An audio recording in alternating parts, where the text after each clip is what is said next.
What if I told you that everything in the Bible, every prophecy, every promise, every divine revelation finds its foundation in just 5 books? The Pentateuch isn't merely ancient history, it's the prophetic blueprint of God's eternal plan for humanity. From the moment sin entered through Adam's disobedience to the cosmic promise of redemption, these books reveal mysteries that echo through eternity. Here lies the DNA of covenant, the architecture of salvation, and the roadmap to understanding God's heart. Moses didn't just write history, he penned prophecy that would unfold across millennia. These 5 books are the master key that unlocks every other scripture, the foundation stone upon which the entire biblical narrative stands. Without Genesis through Deuteronomy, the rest of the Bible becomes an incomplete puzzle.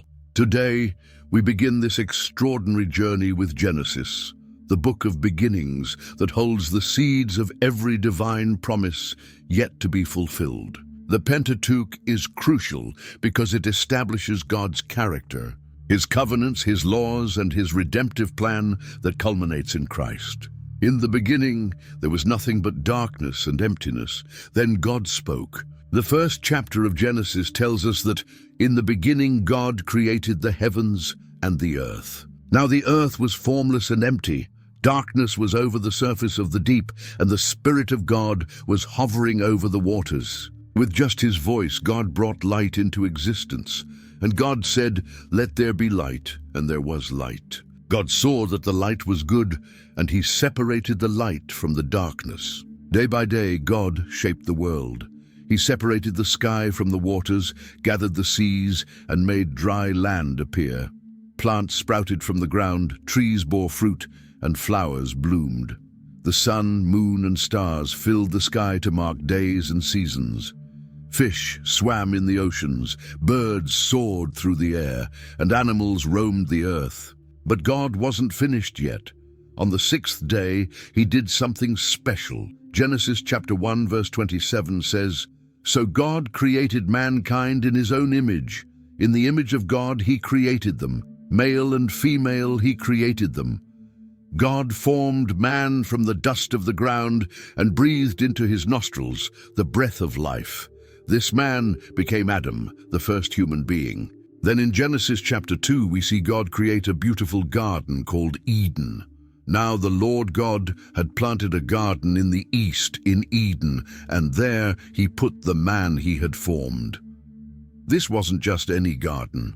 It was perfect. Rivers flowed through it, every tree was pleasant to look at, and the tree of life stood in the middle. God placed Adam there to take care of it. God saw that it wasn't good for man to be alone, so He caused a deep sleep to fall upon Adam, took one of his ribs, and from it made a woman. When Adam woke up and saw her, he was overjoyed. "This is now bone of my bones and flesh of my flesh," he said. She became his wife, Eve. They lived together in perfect harmony with God, with each other, and with all creation.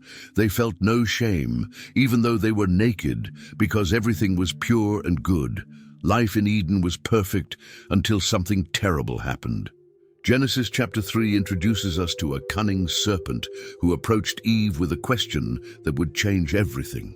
Now the serpent was more crafty than any of the wild animals the Lord God had made. He said to the woman, "Did God really say, 'You must not eat from any tree in the garden'?" God had given Adam and Eve freedom to eat from every tree in the garden except one, the tree of the knowledge of good and evil. He had warned them clearly, "You must not eat from the tree of the knowledge of good and evil, for when you eat from it, you will certainly die." But the serpent twisted God's words. He told Eve, "You will not certainly die. For God knows that when you eat from it, your eyes will be opened, and you will be like God, knowing good and evil." Eve looked at the fruit. It seemed good for food and pleasing to her eyes.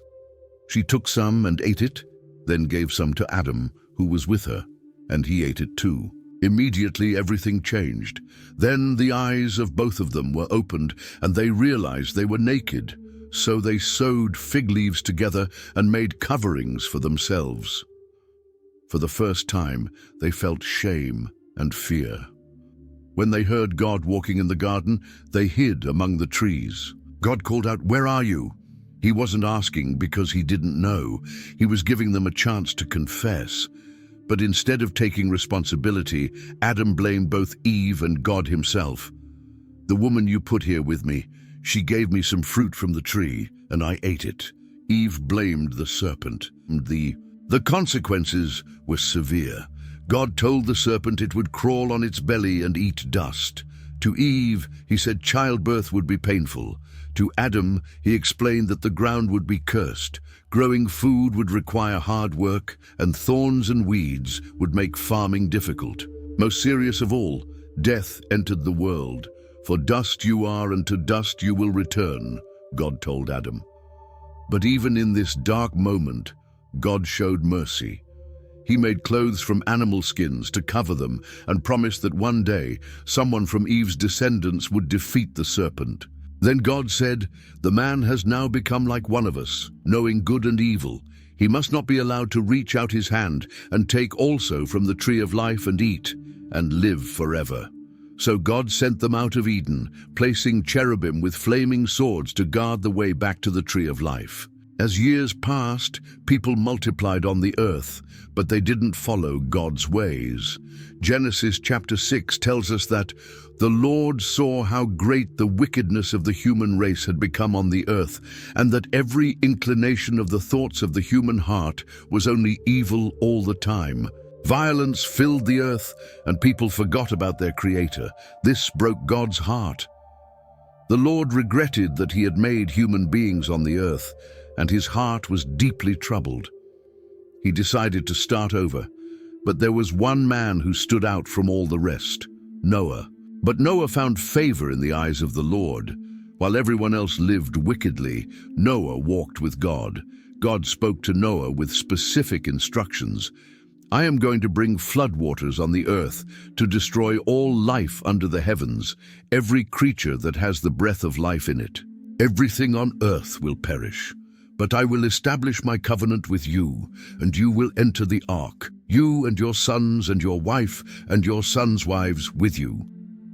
God told Noah to build an ark, a massive boat unlike anything the world had ever seen. It was to be 300 cubits long, 50 cubits wide, and 30 cubits high, with rooms inside and covered with pitch to make it waterproof. Noah was also to bring 2 of every kind of animal and 7 pairs of every clean animal, along with food for everyone. Noah obeyed completely. For years, he worked on this enormous project while people probably mocked him, but Noah did everything just as God commanded him. When the ark was finished, God told Noah, "Go into the ark, you and your whole family, because I have found you righteous in this generation." Genesis chapter 7 describes what happened next. In the 600th year of Noah's life, on the 17th day of the 2nd month, on that day all the springs of the great deep burst forth, and the floodgates of the heavens were opened. Rain poured down for 40 days and 40 nights. Water covered even the highest mountains. Every living thing that moved on land perished. Birds, livestock, wild animals, all the creatures that swarm over the earth, and all mankind. But inside the ark, Noah and his family were safe. For 150 days, the waters flooded the earth. Then God remembered Noah and caused a wind to blow over the earth, and the waters began to recede. The ark came to rest on the mountains of Ararat. Noah sent out a raven and then a dove to see if the water had gone down. The first time, the dove found no place to rest and returned. 7 days later, the dove came back with a fresh olive leaf in its beak. 7 days after that, the dove didn't return at all. It had found dry ground. When they finally left the ark, Noah built an altar and offered sacrifices to God. The Lord smelled the pleasing aroma and said in his heart, "Never again will I curse the ground because of humans, even though every inclination of the human heart is evil from childhood. And never again will I destroy all living creatures, as I have done." God placed a rainbow in the clouds as a sign of his promise never to destroy the earth by flood again. After the flood, Noah's descendants began to multiply and spread across the earth. At first, Genesis chapter 11 tells us, "Now the whole world had one language and a common speech. People traveled together and settled in a plain in the land of Shinar, where they decided to stay. But instead of spreading out and filling the earth as God had commanded, they made a different plan. Come, let us build ourselves a city with a tower that reaches to the heavens, so that we may make a name for ourselves. Otherwise, we will be scattered over the face of the whole earth." They wanted to build something so impressive that people would remember them forever. They weren't content with simple homes or even a basic city. They wanted a tower that would reach up to heaven itself, a monument to their own greatness. They used bricks instead of stone and tar instead of mortar, and they began their ambitious project with great enthusiasm. But God saw what they were doing, and he wasn't pleased. The Lord came down to see the city and the tower the people were building. Their problem wasn't the building itself, it was their pride and their refusal to obey God's command to fill the earth. They wanted to stay together and make themselves famous instead of honoring God and following his plan. God said, "If as one people speaking the same language they have begun to do this, then nothing they plan to do will be impossible for them." Their unity and disobedience would only lead to greater rebellion against God, so he decided to act. "Come, let us go down and confuse their language, so they will not understand each other," God said. Suddenly, the people who had been working together so smoothly couldn't understand what their neighbors were saying. Confusion spread throughout the construction site. Workers couldn't coordinate their efforts. Instructions became meaningless noise. The great building project ground to a halt. So the Lord scattered them from there over all the earth, and they stopped building the city. What they had feared most, being scattered, happened because of their disobedience. That is why it was called Babel, because there the Lord confused the language of the whole world. From Babel, people groups spread in different directions, each developing their own culture and way of life. What started as an act of judgment became part of God's plan to fill the earth with diverse nations and peoples, each with their own language and homeland. Many generations after Babel, in the city of Ur, lived a man named Abram. His father Terah had 3 sons, Abram, Nahor, and Haran. Haran died young, leaving behind a son named Lot. Genesis chapter 11 tells us that Abram married Sarai, but Sarai was childless because she was not able to conceive. Terah decided to move his family from Ur to Canaan, but they stopped along the way in a place called Haran and settled there. After Terah died, something amazing happened. God spoke directly to Abram with a call that would change his life forever. Genesis chapter 12 records God's words, "Go from your country, your people, and your father's household to the land I will show you. I will make you into a great nation, and I will bless you. I will make your name great, and you will be a blessing. I will bless those who bless you, and whoever curses you I will curse, and all peoples on earth will be blessed through you." This was an incredible promise, especially since Abram was already 75 years old and had no children. But God was asking him to leave everything familiar, his homeland, his relatives, his father's house, and go to a place he had never seen. Most people would have found excuses or asked for more details, but Abram's response was simple.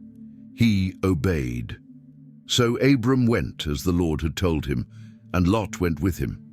He took his wife Sarai, his nephew Lot, all their possessions, and the servants they had acquired in Haran. They packed up their entire lives and started walking toward an unknown destination, trusting that God would guide them. When they reached Canaan, God appeared to Abram again and said, "To your offspring I will give this land." Even though Abram didn't have any children yet, God was promising that his descendants would inherit this beautiful land. Abram built an altar there to worship the Lord. They continued traveling through the land, and Abram built altars and called on the name of the Lord wherever they went. But then a famine struck the land, forcing them to go down to Egypt for food. This created a problem. Sarai was so beautiful that Abram feared the Egyptians might kill him to take her as a wife. So Abram asked Sarai to say she was his sister instead of his wife. When they arrived in Egypt, Pharaoh's officials saw Sarai's beauty and brought her into Pharaoh's palace. Pharaoh treated Abram well because of her, giving him sheep, cattle, donkeys, servants, and camels. But God protected Sarai by inflicting serious diseases on Pharaoh and his household. When Pharaoh realized what had happened, he called Abram and said, "What have you done to me? Why didn't you tell me she was your wife?" He immediately sent them away with all their possessions. Abram and Lot returned to Canaan, both now wealthy with large flocks and herds. But their success created a new problem. There wasn't enough land for both of their animals to graze. Arguments broke out between their herdsmen, and Abram realized they needed to separate. Being the older and wiser man, Abram gave Lot first choice of where to settle. "Is not the whole land before you? Let's part company. If you go to the left, I'll go to the right. If you go to the right, I'll go to the left." Lot looked around and chose the well-watered Jordan Valley, which looked like the Garden of Eden. He moved towards Sodom, while Abram stayed in Canaan. After Lot left, God spoke to Abram again. "Look around from where you are, to the north and south, to the east and west.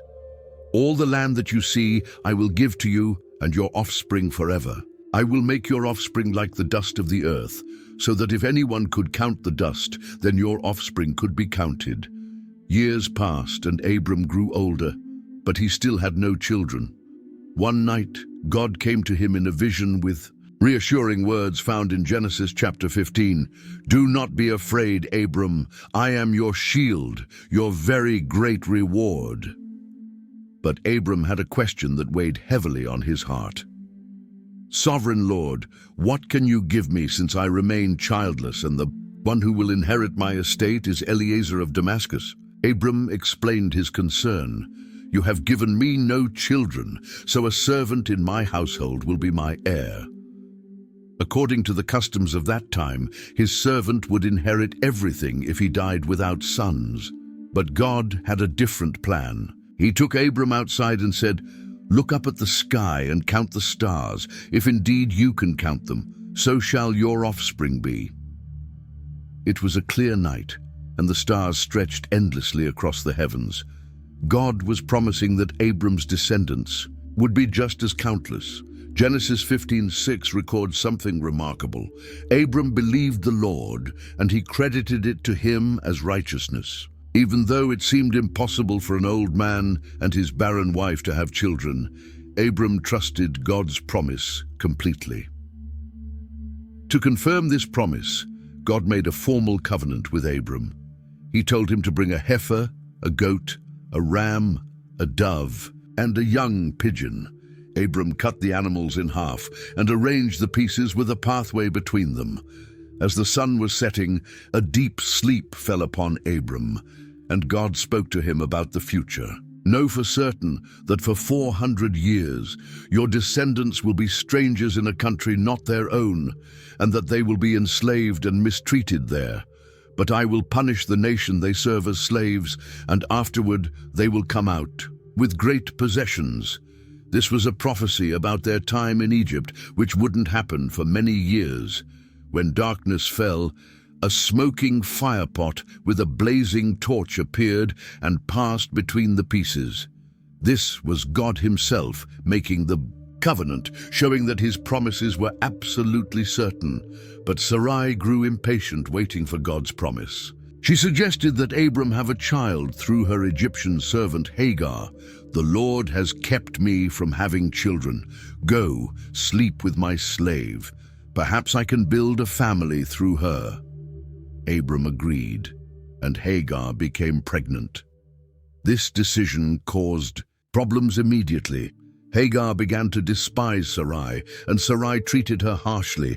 Hagar ran away into the desert, where an angel of the Lord found her by a spring. The angel told her to return and submit to Sarai, promising that her son would have many descendants.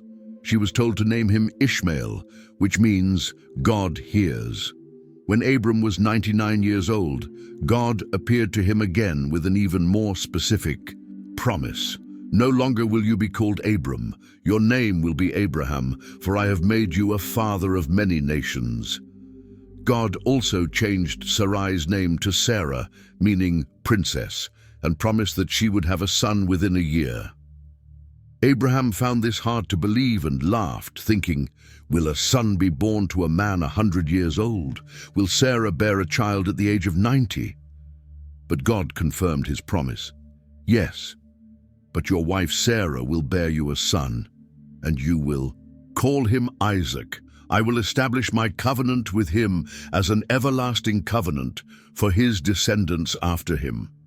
Sure enough, Genesis chapter 21 tells us, now the Lord was gracious to Sarah as he had said, and the Lord did for Sarah what he had promised.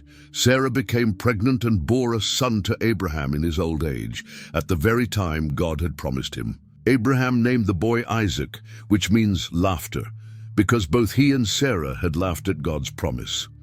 When Isaac was born, Sarah said, God has brought me laughter, and everyone who hears about this will laugh with me. Who would have said to Abraham that Sarah would nurse children? Yet I have borne him a son in his old age. The impossible had happened. The promise was beginning to come true. As Isaac grew up, tensions arose in Abraham's household. Sarah noticed Ishmael mocking Isaac during a celebration and demanded that Abraham send Hagar and Ishmael away. Get rid of that slave woman and her son, for that woman's son will never share in the inheritance with my son Isaac, she insisted. This troubled Abraham greatly, because Ishmael was also his son. But God told him, do not be so distressed about the boy and your slave woman. Listen to whatever Sarah tells you, because it is through Isaac that your offspring will be reckoned. God promised to make Ishmael into a nation too, but Isaac would carry on the covenant line. Years later, God tested Abraham's faith in the most difficult way possible. Genesis chapter 22 records, then God said, take your son, your only son, whom you love, Isaac, and go to the region of Moriah. Sacrifice him there as a burnt offering on a mountain I will show you. This command seemed to contradict everything God had promised about Isaac. But Abraham obeyed without question. Early the next morning, he prepared for the journey, taking Isaac, 2 servants, and wood for the sacrifice. After 3 days of travel, they reached the place God had indicated. Abraham told his servants, stay here with the donkey, while I and the boy go over there. We will worship, and then we will come back to you. As they walked up the mountain, Isaac asked, Father, the fire and wood are here, but where is the lamb for the burnt offering? Abraham replied with faith-filled words, God himself will provide the lamb for the burnt offering, my son. When they reached the top, Abraham built an altar, arranged the wood, and bound Isaac on top of it. Just as Abraham raised the knife, the angel of the Lord called out, Abraham, Abraham, do not lay a hand on the boy. Do not do anything to him. Now, I know that you fear God, because you have not withheld from me your son, your only son. Abraham looked up and saw a ram caught in a thicket by its horns. He sacrificed the ram instead of Isaac.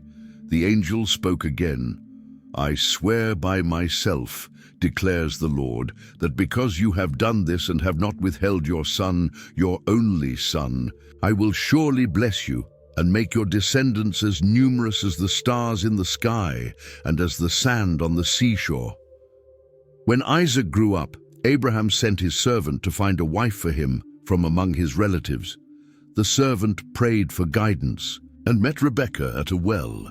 She showed kindness by giving him water and watering his camels. When he learned she was from Abraham's family, he knew God had answered his prayer. Rebekah agreed to marry Isaac, and Isaac brought her into the tent of his mother Sarah, and he married Rebekah, so she became his wife, and he loved her. Isaac and Rebekah had twin sons after 20 years of marriage.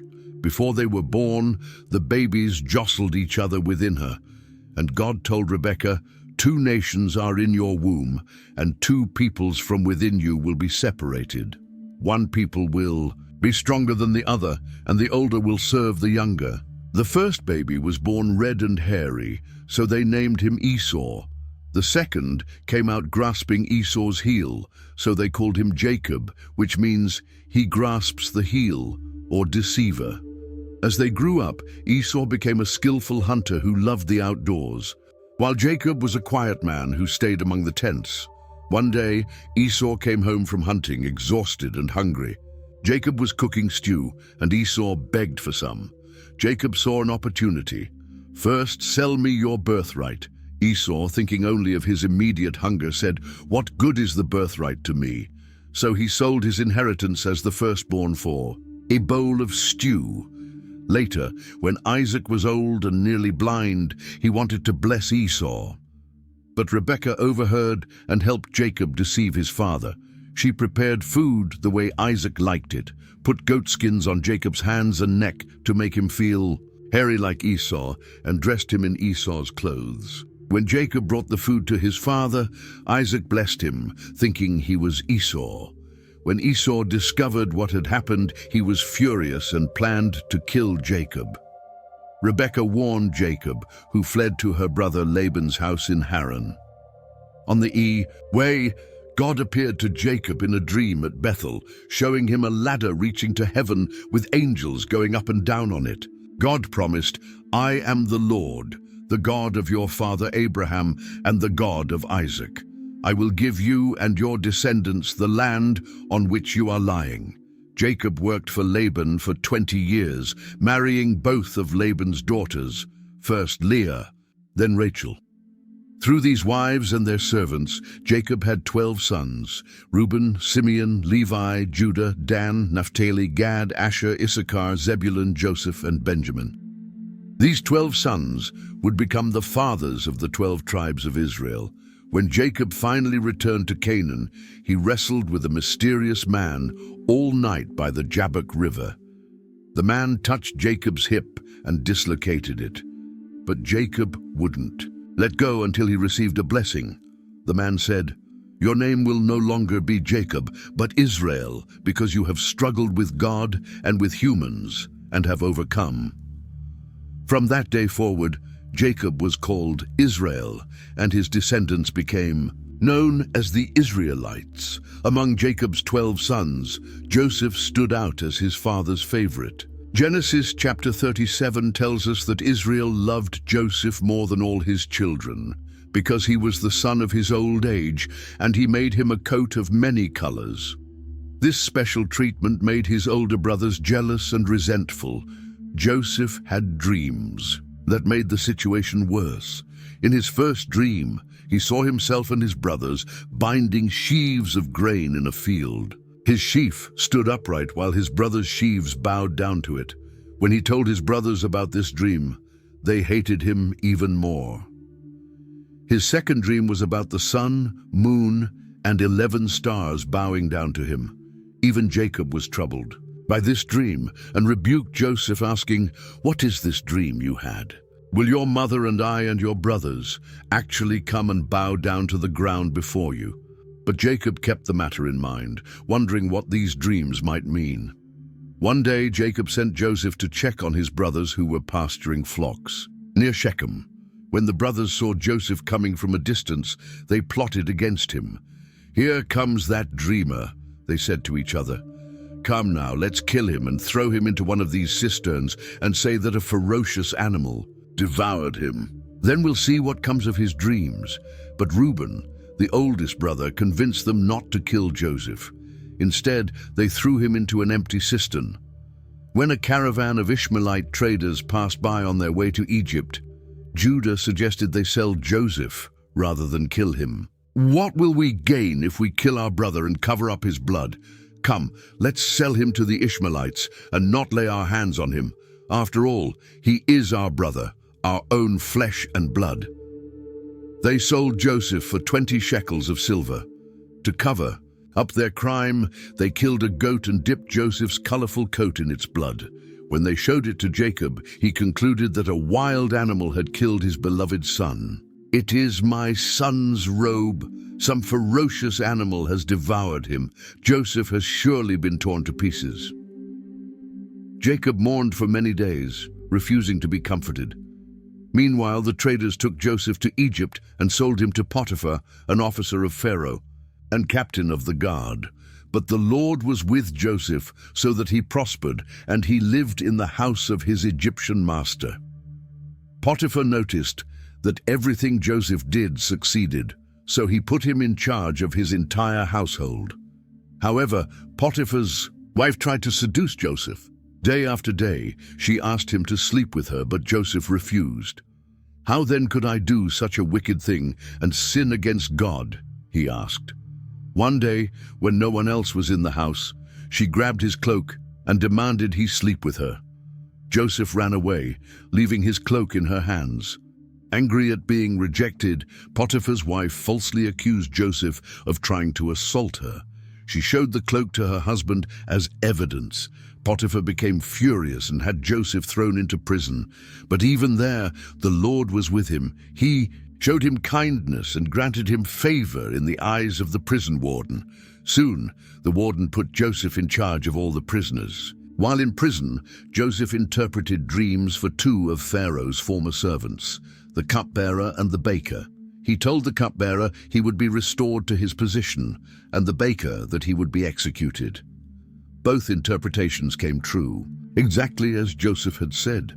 2 years later, Pharaoh had troubling dreams that none of his wise men could interpret. The cupbearer finally remembered Joseph and told Pharaoh about him. Pharaoh immediately sent for Joseph, who explained that both dreams had the same meaning. God has revealed to Pharaoh what he is about to do. The 7 good cows are 7 years, and the 7 good heads of grain are 7 years. It is one and the same dream. Joseph continued, 7 years of great abundance are coming throughout the land of Egypt, but 7 years of famine will follow them. Then all the abundance in Egypt will be forgotten, and the famine will ravage the land. He advised Pharaoh to appoint someone to collect grain during the good years to prepare for the famine.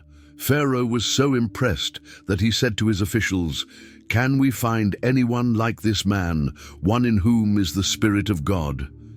He appointed Joseph as second in command over all Egypt. "You shall be in charge of my palace, and all my people are to submit to your orders. Only with respect to the throne will I be greater than you." Joseph was 30 years old when he entered Pharaoh's service. During the 7 years of abundance, he collected enormous amounts of grain and stored it in cities throughout Egypt. When the famine came, it affected not only Egypt, but the surrounding countries as well. People from many nations came to Egypt to buy grain from Joseph, including his own family back in Canaan. Now we move to the book of Exodus, where God's chosen people face their darkest hour before experiencing the most powerful display of divine intervention in history. This is the story of liberation, law, and learning to trust God in the wilderness. Years had passed since Joseph's death, and a new king arose over Egypt who did not know Joseph. The Israelites had grown into a mighty nation, filling the land with their numbers. This worried the new Pharaoh greatly. In Exodus 1:9-10, he told his people, "Look, the people of the children of Israel are more and mightier than we.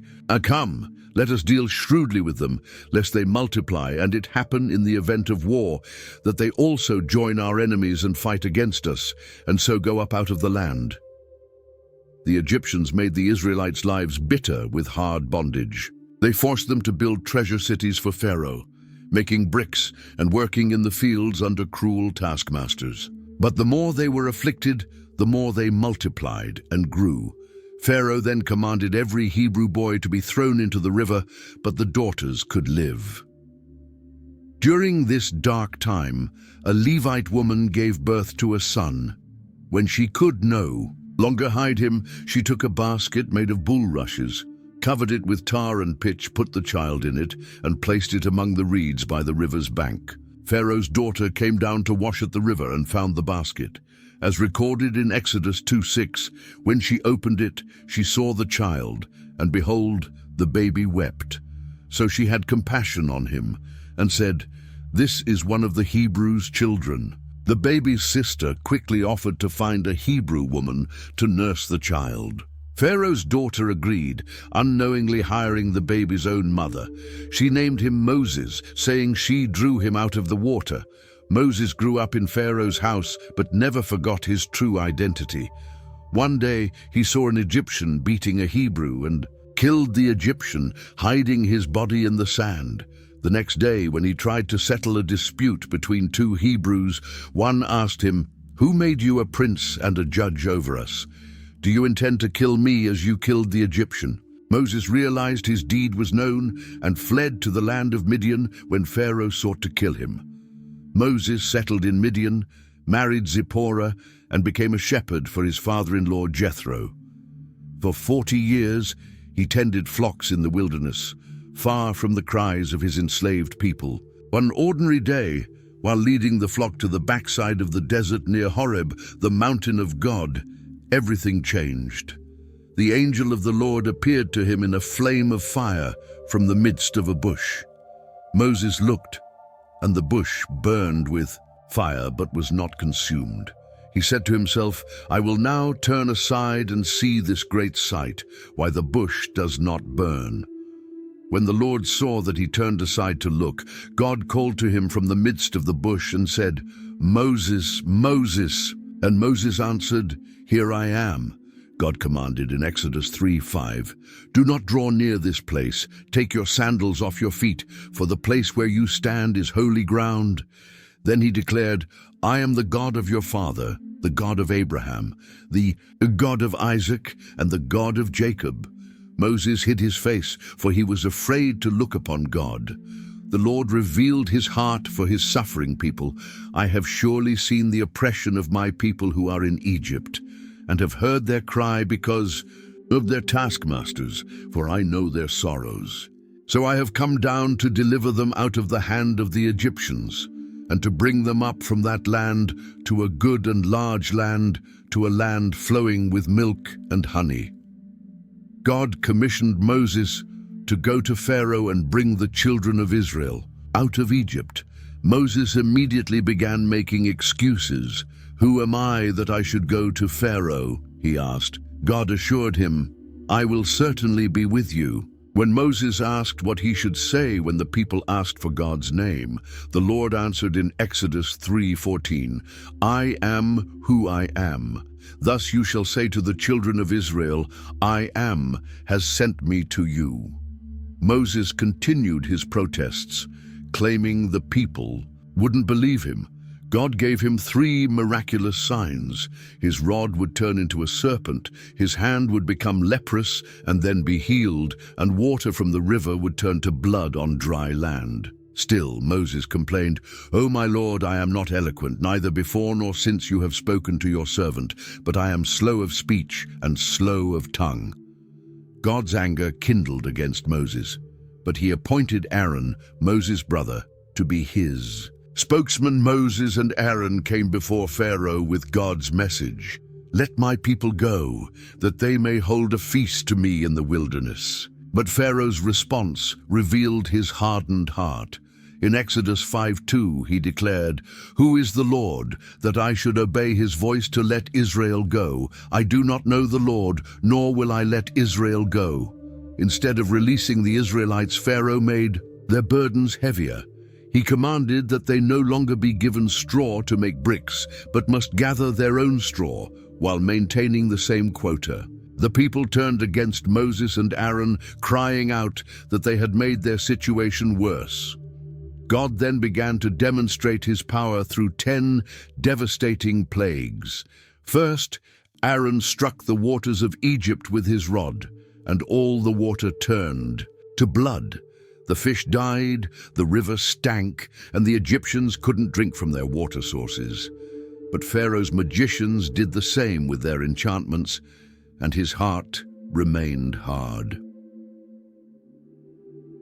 7 days later, Aaron stretched out his hand over the waters of Egypt, and frogs came up and covered the land. They were in houses, bedchambers, beds, ovens, and kneading bowls. Pharaoh called Moses and Aaron, begging them to remove the frogs, promising to let the people go. But when the frogs died and were gathered in heaps, making the land stink, Pharaoh hardened his heart again.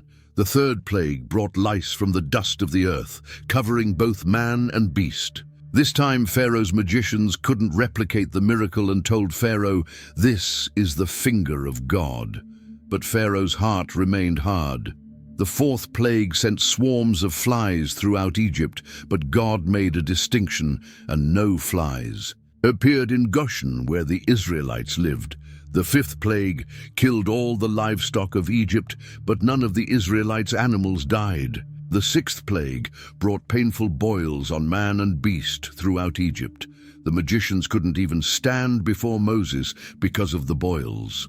As recorded in Exodus 9:12, "But the Lord hardened the heart of Pharaoh, and he did not heed them, just as the Lord had spoken to Moses." The seventh plague brought devastating hail mixed with fire.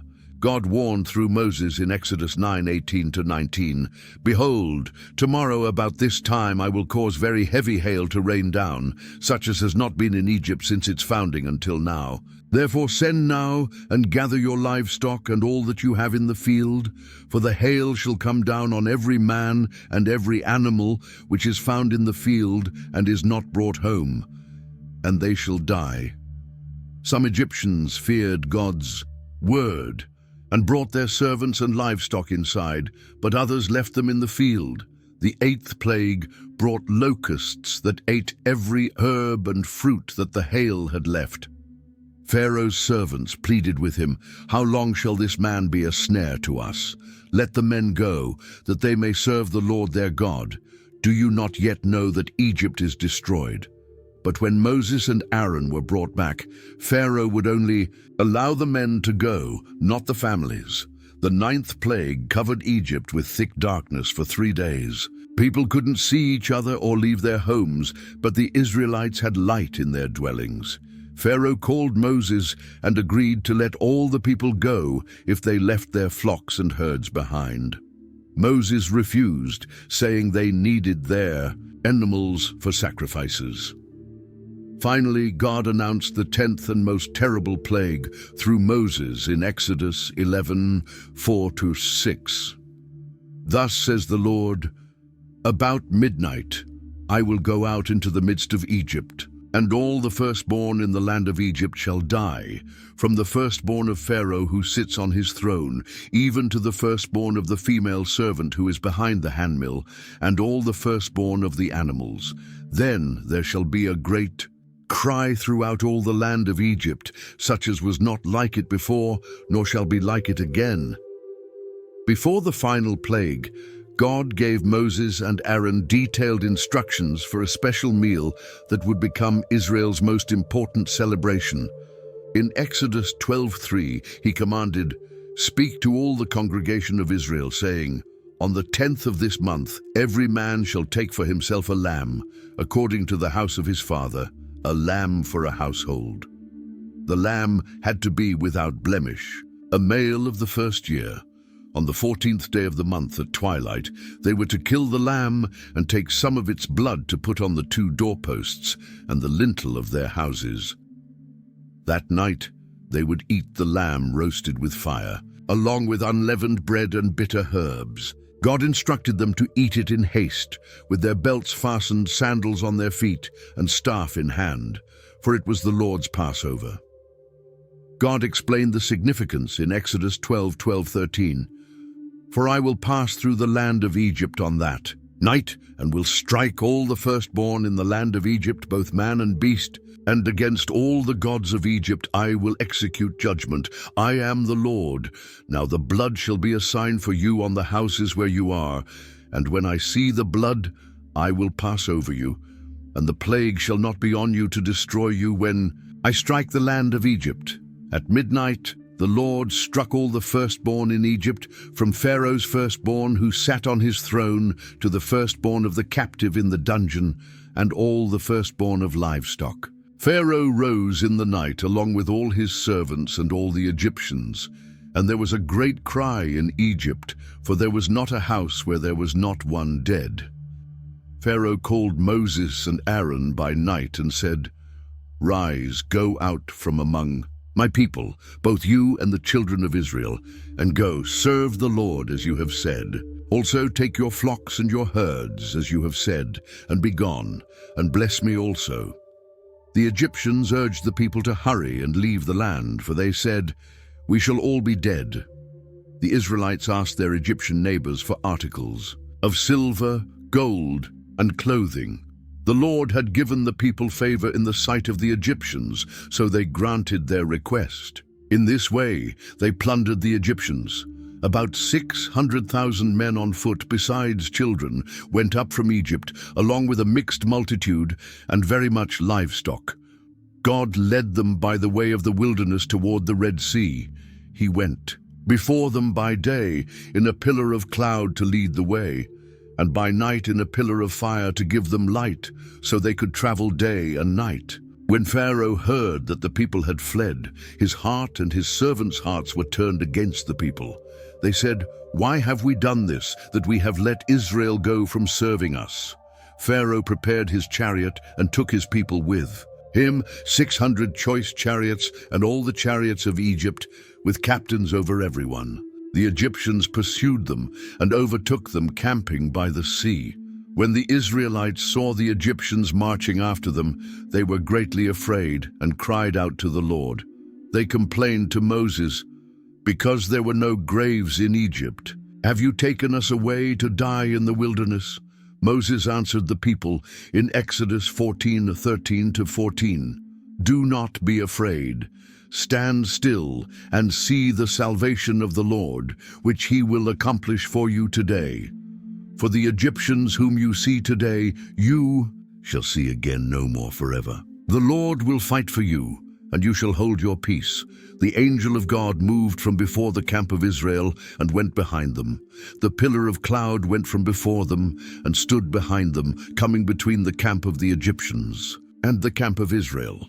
Moses stretched out his hand over the sea, and the Lord caused the sea to go back by a strong east wind all that night, making the sea into dry land, and the waters were divided. The children of Israel went into the midst of the sea on the dry ground, and the waters were a wall to them on their right hand and on their left.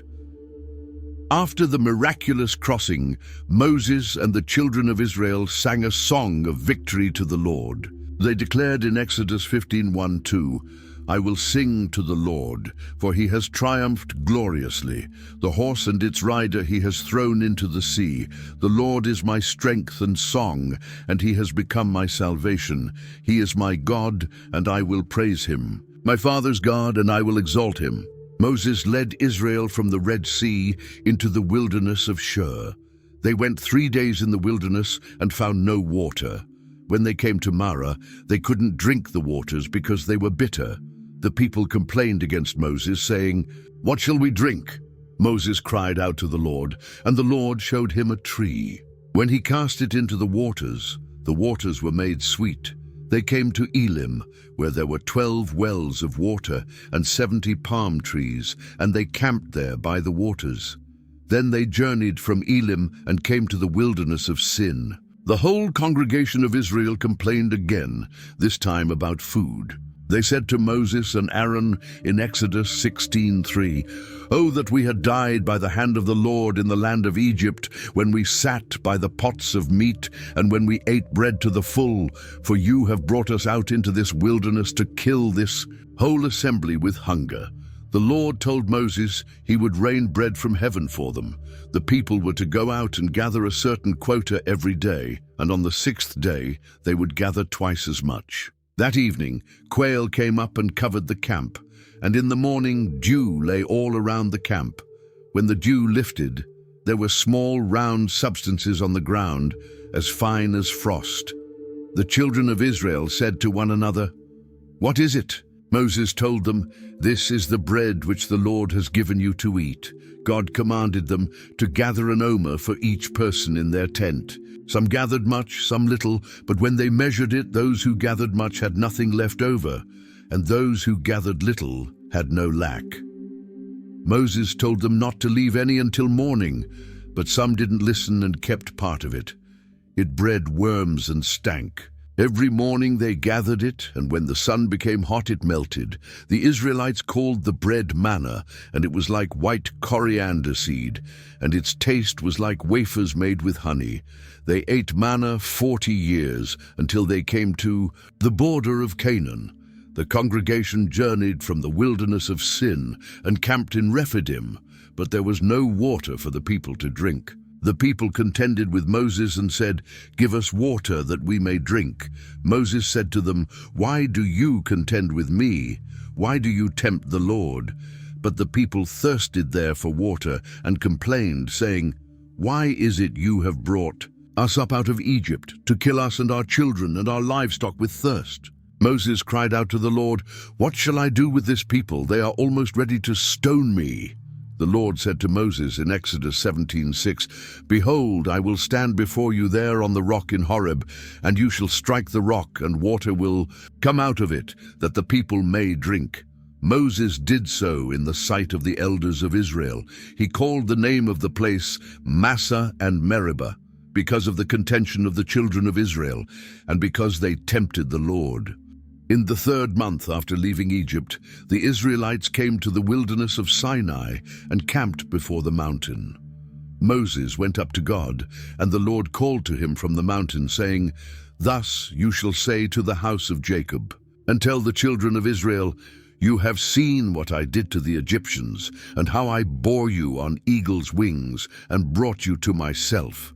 Now therefore, if you will indeed obey my voice and keep my covenant, then you shall be a special treasure to me above all people, for all the earth is mine, and you shall be to me a kingdom of priests and a holy nation." Moses came and called for the elders of the people and laid before them all these words. All the people answered together and said, "All that the Lord has spoken we will do." The Lord told Moses to consecrate the people for 2 days, and on the 3rd day the Lord would come down upon Mount Sinai in the sight of all the people. On the 3rd day in the morning there were thunderings and lightnings, and a thick cloud on the mountain. The sound of the trumpet was very loud, so that all the people in the camp trembled. Moses brought the people out of the camp to meet with God, and they stood at the foot of the mountain. Mount Sinai was completely in smoke because the Lord descended upon it in fire. Its smoke ascended like the smoke of a furnace, and the whole mountain quaked greatly. When the blast of the trumpet sounded long and became louder and louder, Moses spoke, and God answered him by voice. The Lord came down upon Mount Sinai, on the top of the mountain, and called Moses to the top. God spoke all these words in Exodus 20:1-17, giving the 10 Commandments. "I am the Lord your God, who brought you out of the land of Egypt, out of the house of bondage. You shall have no other gods before me. You shall not make idols. You shall not take the name of the Lord your God in vain. Remember the Sabbath day to keep it holy. Honor your father and your mother. You shall not murder. You shall not commit adultery. You shall not steal. You shall not bear false witness against your neighbor. You shall not covet." When all the people witnessed the thunderings, the lightning flashes, the sound of the trumpet, and the mountain smoking, they trembled and stood far off. They said to Moses, "You speak with us, and we will hear. But let not God speak with us, lest we die." Moses said to the people, "Do not fear, for God has come to test you, and that his fear may be before you, so that you may not sin." Moses delayed coming down from the mountain after receiving detailed instructions about the tabernacle and the law. The people grew restless and gathered together to Aaron, saying in Exodus 32:1, Come, make us gods that shall go before us. For as for this Moses, the man who brought us up out of the land of Egypt, we do not know what has become of him." Aaron told them to break off the golden earrings from their wives, sons, and daughters, and bring them to him. He received the gold from their hand, fashioned it with an engraving tool, and made a molded calf. The people declared, "This is your God, O Israel, that brought you out of the land of Egypt." Aaron built an altar before it and proclaimed, "Tomorrow is a feast to the Lord." They rose early the next day, offered burnt offerings and peace offerings, and sat down to eat and drink, then rose up to play. The Lord said to Moses, "Go, get down, for your people whom you brought out of the land of Egypt have corrupted themselves. They have turned aside quickly out of the way which I commanded them. They have made themselves a molded calf and worshipped it and sacrificed to it." God's anger burned against them, and he said he would consume them and make a great nation from Moses instead.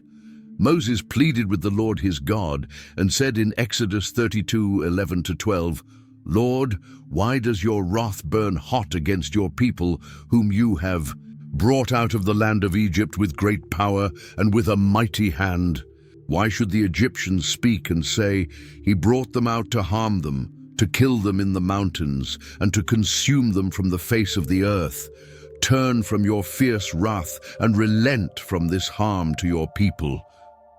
Moses reminded God of his promises to Abraham, Isaac, and Israel.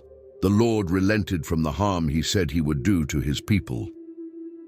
Moses turned and went down from the mountain with the 2 tablets of the testimony in his hand, written on both sides by the finger of God. When he came near the camp and saw the calf and the dancing, his anger became hot, and he cast the tablets out of his hands and broke them at the foot of the mountain. He took the calf, burned it in the fire, ground it to powder, scattered it on the water, and made the children of Israel drink it. Moses said to Aaron, "What did this people do to you that you have brought so great a sin upon them?" Aaron made excuses, claiming the people were set on evil and that he simply threw the gold into the fire and the calf came out. Moses saw that the people were unrestrained and stood in the entrance of the camp, saying, "Whoever is on the Lord's side, come to me." All the sons of Levi gathered to him. The next day, Moses said to the people, "You have committed a great sin. So now I will go up to the Lord. Perhaps I can make atonement for your sin." Moses returned to the Lord and said, "Oh, these people have committed a great sin and have made for themselves a god of gold. Yet now, if you will forgive their sin, but if not, I pray, blot me out of your book which you have written." The Lord told Moses to depart and lead the people to the land he had promised, but he would not go up in their midst, lest he consume them, for they were a stiff-necked people. When the people heard this bad news, they mourned, and no one put on his ornaments.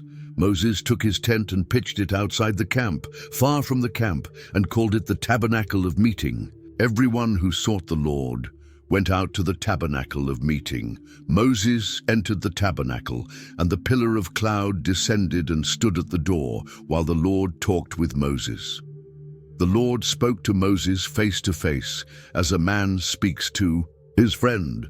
Moses made a bold request in Exodus 33:18, "Please show me your glory." God replied that he would make all his goodness pass before Moses and proclaim the name of the Lord. But Moses could not see his face and live. After Moses received the second set of tablets, he gathered all the congregation of Israel and told them about God's instructions for building the tabernacle. He said in Exodus 35:4-5, "This is the thing which the Lord commanded, saying, 'Take from among you an offering to the Lord. Whoever is of a willing heart, let him bring it as an offering to the Lord, gold, silver, and bronze.'" The people responded with generous hearts. Every man and woman whose heart was willing brought bracelets, earrings, rings, necklaces, and all jewelry of gold.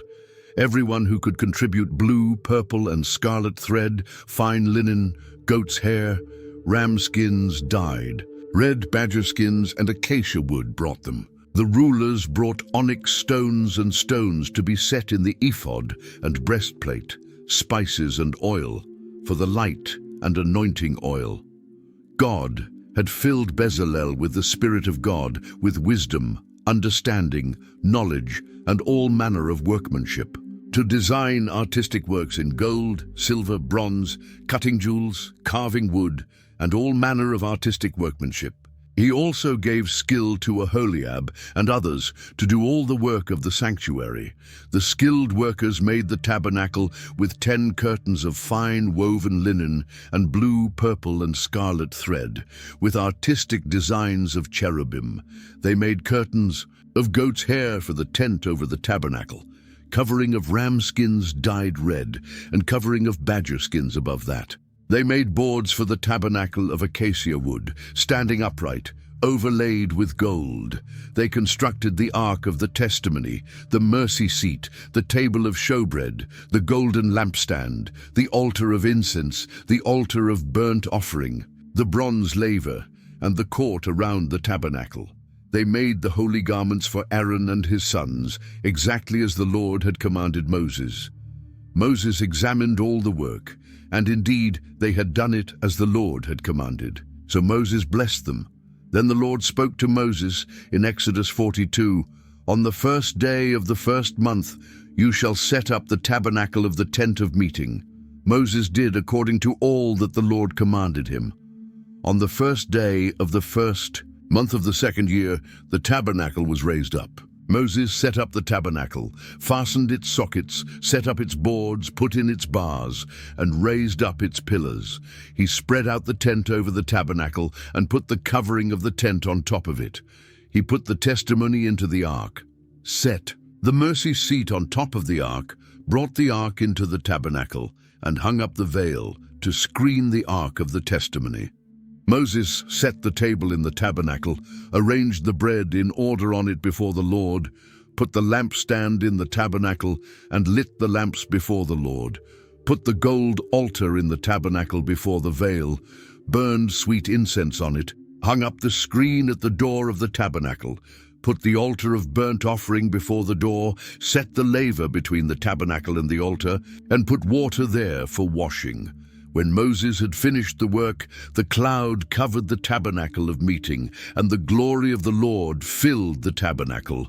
Moses was not able to enter the tabernacle of meeting because the cloud rested above it, and the glory of the Lord filled the tabernacle. The final verses of Exodus record in Exodus 40:36-38, "Whenever the cloud was taken up from above the tabernacle, the children of Israel would go onward in all their journeys. But if the cloud was not taken up, then they did not journey till the day that it was taken up. For the cloud of the Lord was above the tabernacle by day, and fire was over it by night, in the sight of all the house of Israel, throughout all their journeys." Now we turn to the books of Leviticus and Numbers, where God teaches his people how to worship him properly and walk with him through the wilderness. These books show us God's holiness, his detailed care for his people, and the consequences of both obedience and rebellion during their long journey to the promised land.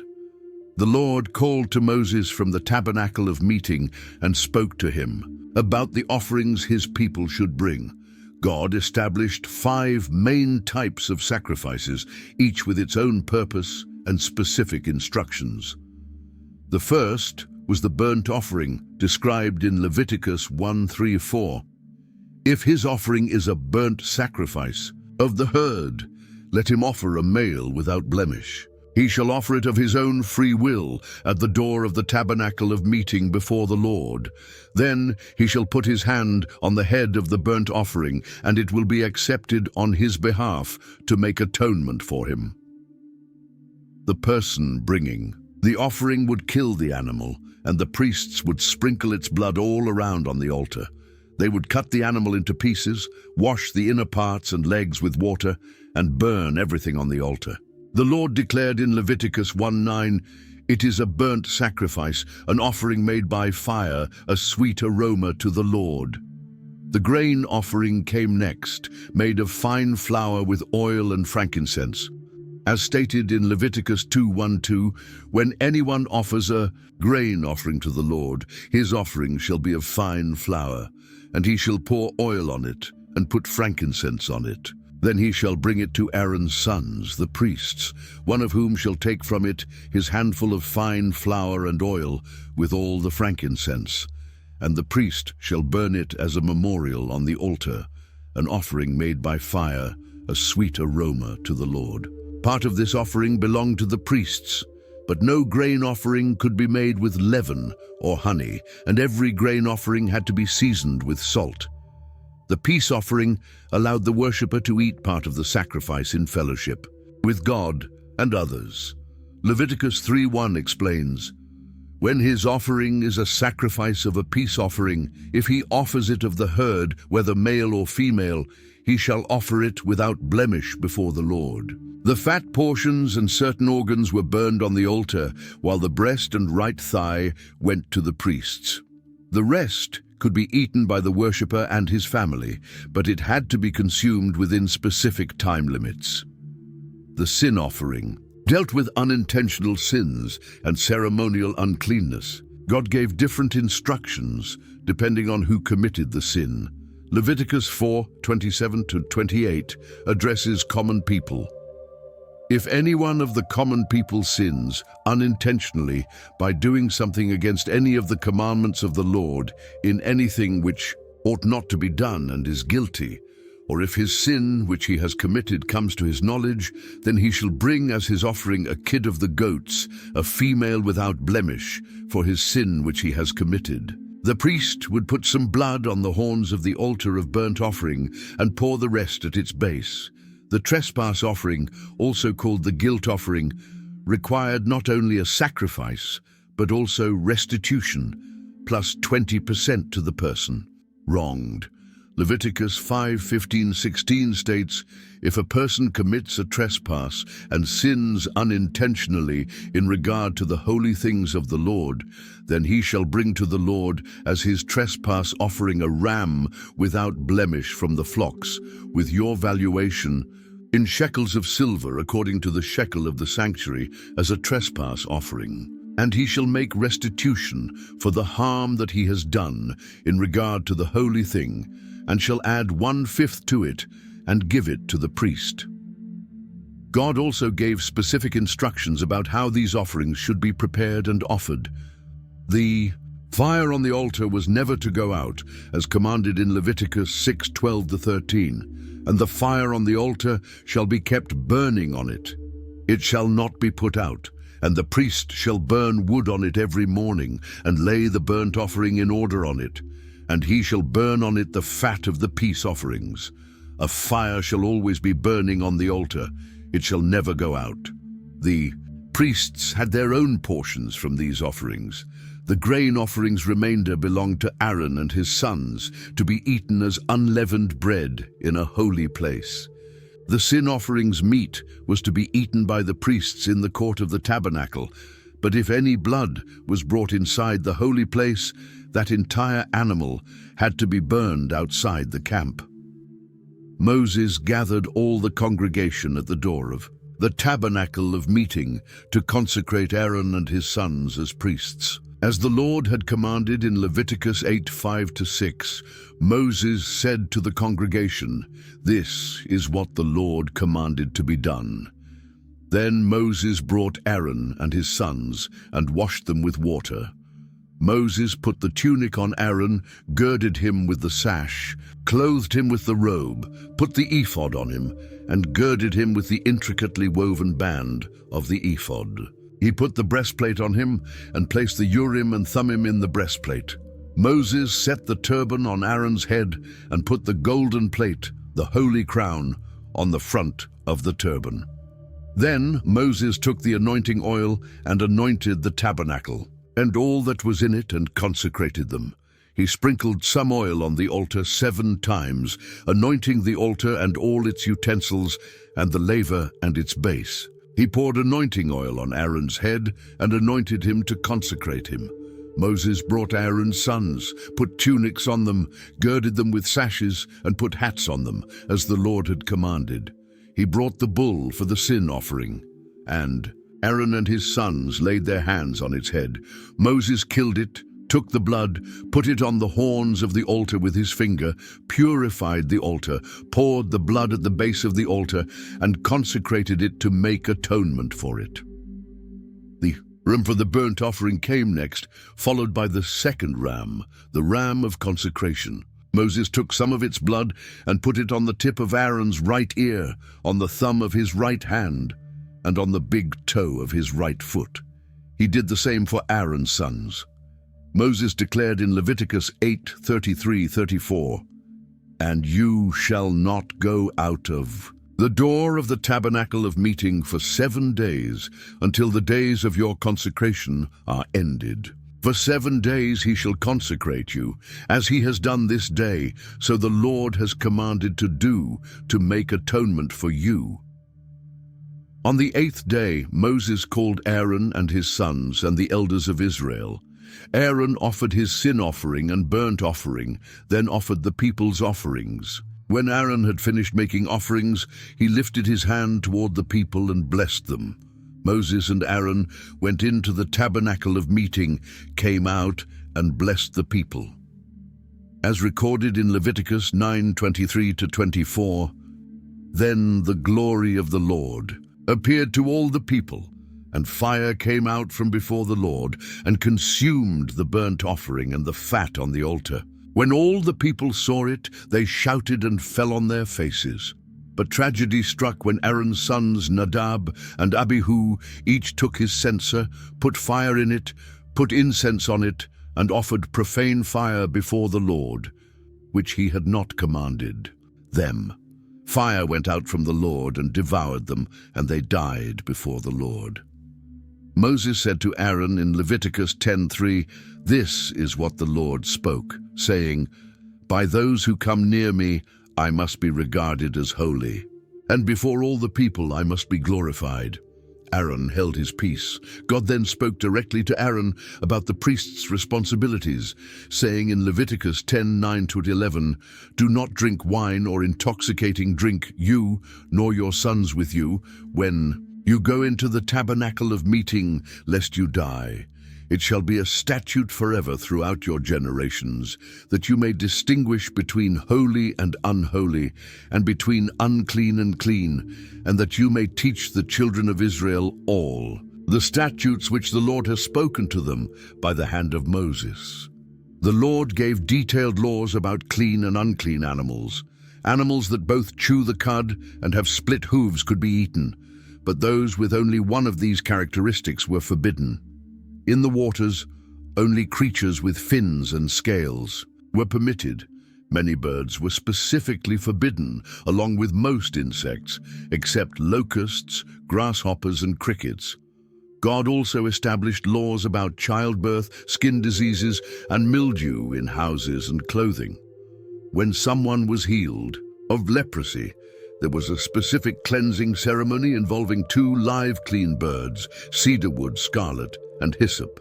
The priest would kill 1 bird over running water in an earthen vessel, then dip the living bird along with the other materials in the blood, and sprinkle it 7 times on the person being cleansed.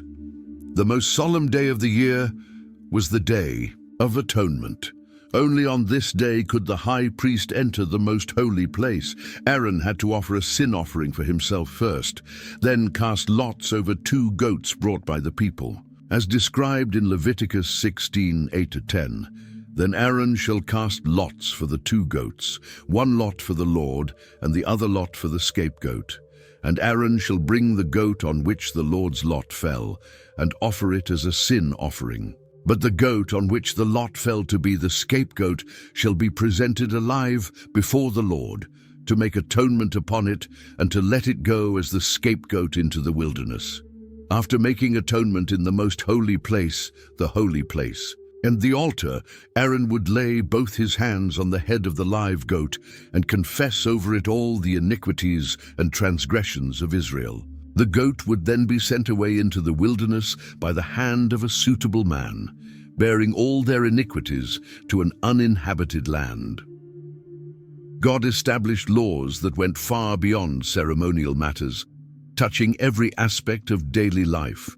He began with strict instructions about where sacrifices could be offered. Leviticus 17:3-4 states, "Whatever man of the house of Israel who kills an ox or lamb or goat in the camp, or who kills it outside the camp, and does not bring it to the door of the tabernacle of meeting to offer an offering to the Lord before the tabernacle of the Lord, the guilt of bloodshed shall be imputed to that man.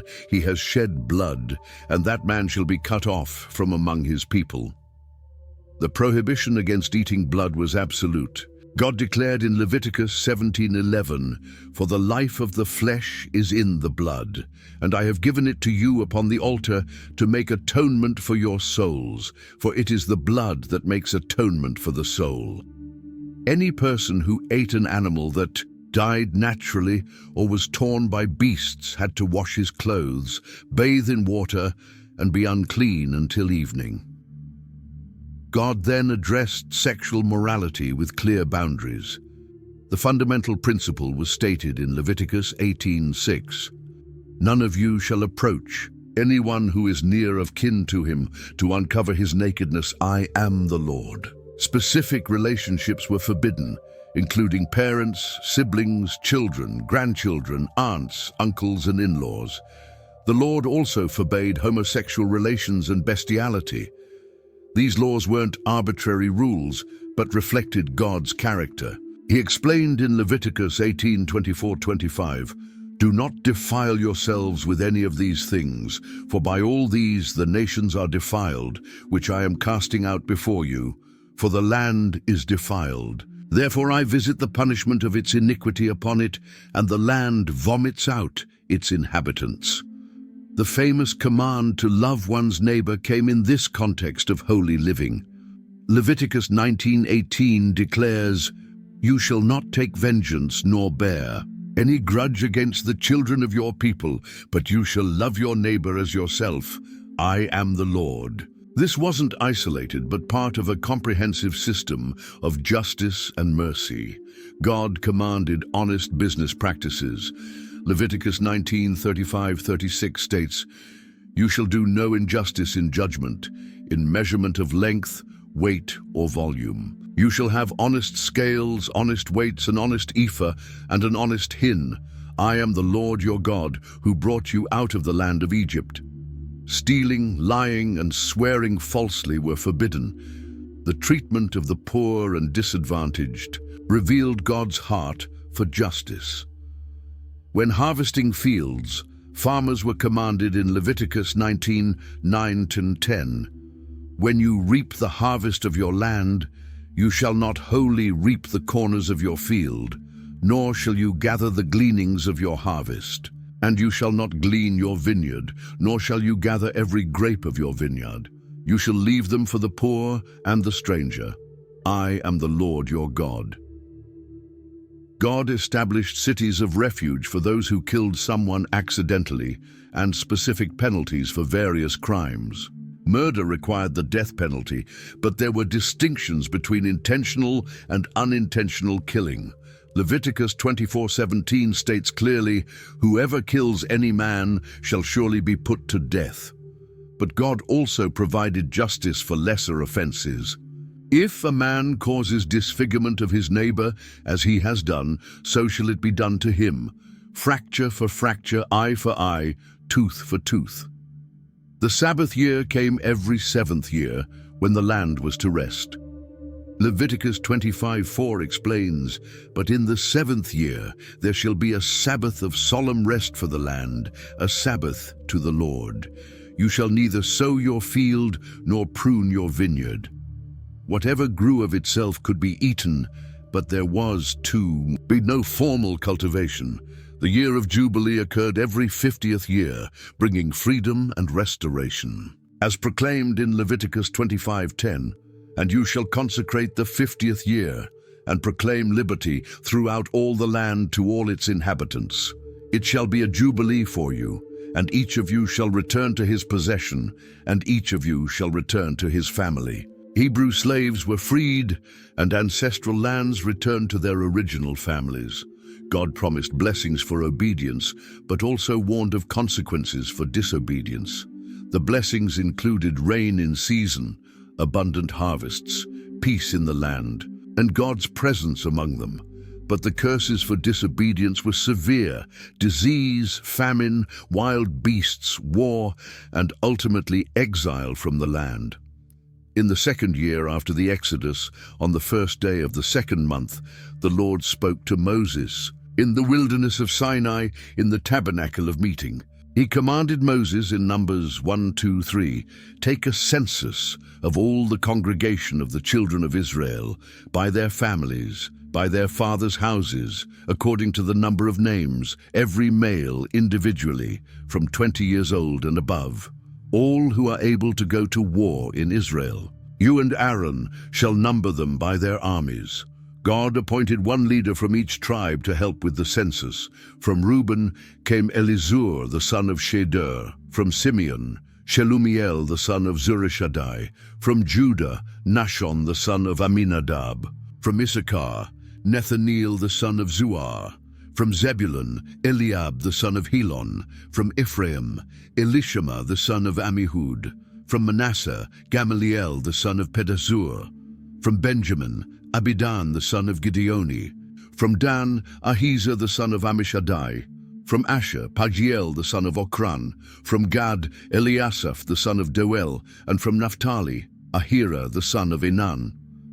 The census revealed the military strength of each tribe. Judah was the largest, with 74,600 men, followed by Dan with 62,700, and Naphtali with 53,400. The smallest was Manasseh, with 32,200. The total number of men, 20 years old and above, who were able to go to war was 603,550. However, the tribe of Levi was not numbered among them. The Lord spoke to Moses in Numbers 1:49-50, saying, "Only the tribe of Levi you shall not number, nor take a census of them among the children of Israel, but you shall appoint the Levites over the tabernacle of the testimony, over all its furnishings, and over all things that belong to it. They shall carry the tabernacle and all its furnishings. They shall attend to it and camp around the tabernacle." God then gave specific instructions for the arrangement of the camp. The tabernacle was at the center, with the Levites camping around it. The 12 tribes were arranged in 4 groups of 3 tribes each, positioned on the 4 sides of the camp. Numbers 2.2 states, "Every one of the children of Israel shall camp by his own standard, beside the emblems of his father's house. They shall camp some distance from the tabernacle of meeting." On the east side, toward the sunrise, was the standard of Judah's forces, led by Nashon, the son of Aminadab. With Judah camped Issachar under Nethaneel, the son of Zuar, and Zebulun under Eliab, the son of Helon. The total number in Judah's camp was 186,400, and they were to break camp first. On the south side was the standard of Reuben's forces, led by Elizur, the son of Shedeur. With Reuben camped Simeon under Shelumiel, the son of Zurishaddai, and Gad under Eliasaph, the son of Reuel. The total number in Reuben's camp was 151,450, and they were to move out second. The tabernacle of meeting was to move out with the camp of the Levites in the middle of the camps. Numbers 2:17 explains, "As they camp, so they shall move out, everyone in his place, by their standards." On the west side was the standard of Ephraim's forces, led by Elishama the son of Ammihud. With Ephraim camped Manasseh under Gamaliel the son of Pedazur, and Benjamin under Abidan the son of Gideoni. The total number in Ephraim's camp was 180,100, and they were to move out third. On the north side was the standard of Dan's forces, led by Ahiezer the son of Ammishaddai. With Dan camped Asher under Pagiel the son of Okran, and Naphtali under Ahira the son of Enan. The total number in Dan's camp was 157,600, and they were to move out last. God then gave Moses a separate census of the Levites. Numbers 3.6-8 records the Lord's command: bring the tribe of Levi near and present them before Aaron the priest, that they may serve him. And they shall attend to his needs and the needs of the whole congregation before the tabernacle of meeting, to do the work of the tabernacle. Also they shall attend to all the furnishings of the tabernacle of meeting, and to the needs of the children of Israel, to do the work of the tabernacle. The Levites were divided into 3 main family groups. The sons of Gershon were responsible for the tabernacle, tent covering, screen for the door of the tabernacle, screen for the court, and all the cords.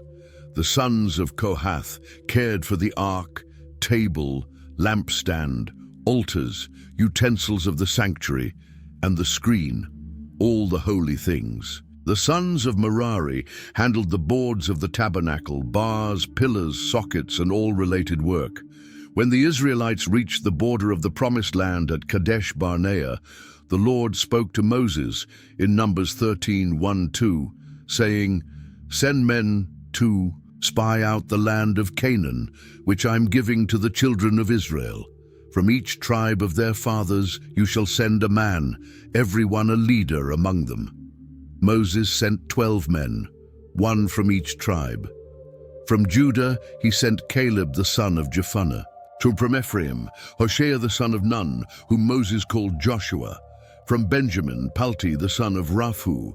From Zebulun, Gadiel the son of Sodi. From Manasseh, Gadi the son of Susi. From Dan, Amiel the son of Gemali. From Asher, Sather the son of Michael. From Naphtali, Nahbi the son of Vophsi. From Gad, Guel the son of Machi. From Reuben, Shammua the son of Zachar. From Simeon, Shaphat the son of Hori. And from Issachar, Igal the son of Joseph. Moses commanded them in Numbers 13:17-20, "Go up this way into the south, and go up to the mountains, and see what the land is like, whether the people who dwell in it are strong or weak, few or many, whether the land they dwell in is good or bad, whether the cities they inhabit are like camps or strongholds, whether the land is rich or poor, and whether there are forests there or not. Be of good courage, and bring some of the fruit of the land." The spies spent 40 days exploring the land. They went up through the south and came to Hebron, where Ahiman, Sheshai, and Talmai, the descendants of Anak, lived. They came to the valley of Eshcol and cut down a branch with 1 cluster of grapes, which they carried between 2 men on a pole. They also brought pomegranates and figs. When they returned to Moses, Aaron, and all the congregation at Kadesh, they showed them the fruit of the land, and reported in Numbers 13:27-28, "We went to the land where you sent us. It truly flows with milk and honey, and this is its fruit. Nevertheless, the people who dwell in the land are strong. The cities are fortified and very large. Moreover, we saw the descendants of Anak there." 10 of the spies continued with a discouraging report. "The Amalekites dwell in the land of the south. The Hittites, the Jebusites, and the Amorites dwell in the mountains, and the Canaanites dwell by the sea and along the banks of the Jordan." But Caleb quieted the people before Moses and said, "Let us go up at once and take possession, for we are well able to overcome it." The other spies contradicted him, saying in Numbers 13:31-33, "We are not able to go up against the people, for they are stronger than we. The land through which we have gone as spies is a land that devours its inhabitants, and all the people whom we saw in it are men of great stature. There we saw the giants. The descendants of Anak came from the giants, and we were like grasshoppers in our own sight, and so we were in their sight." The congregation lifted up their voices and cried, and the people wept that night. All the children of Israel complained against Moses and Aaron, saying, "If only we had died in the land of Egypt, or if only we had died in this wilderness.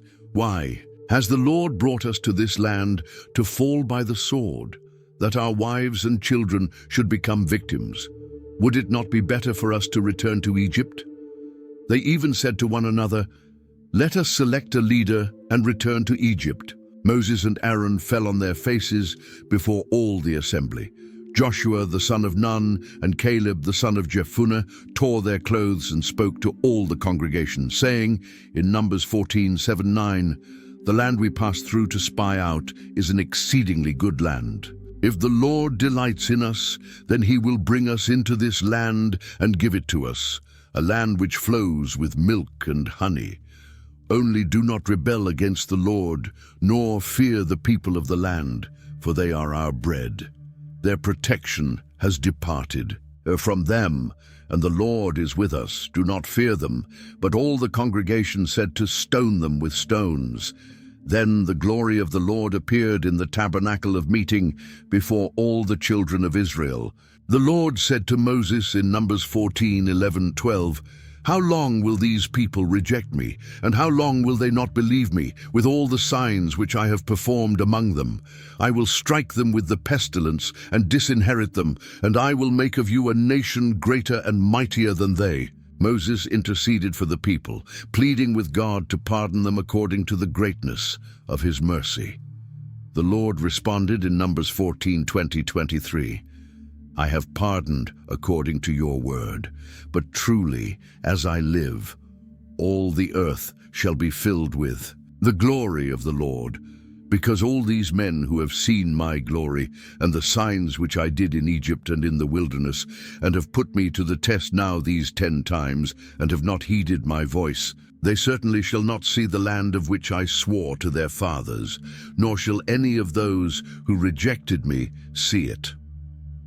Only Caleb and Joshua would enter the promised land from their generation.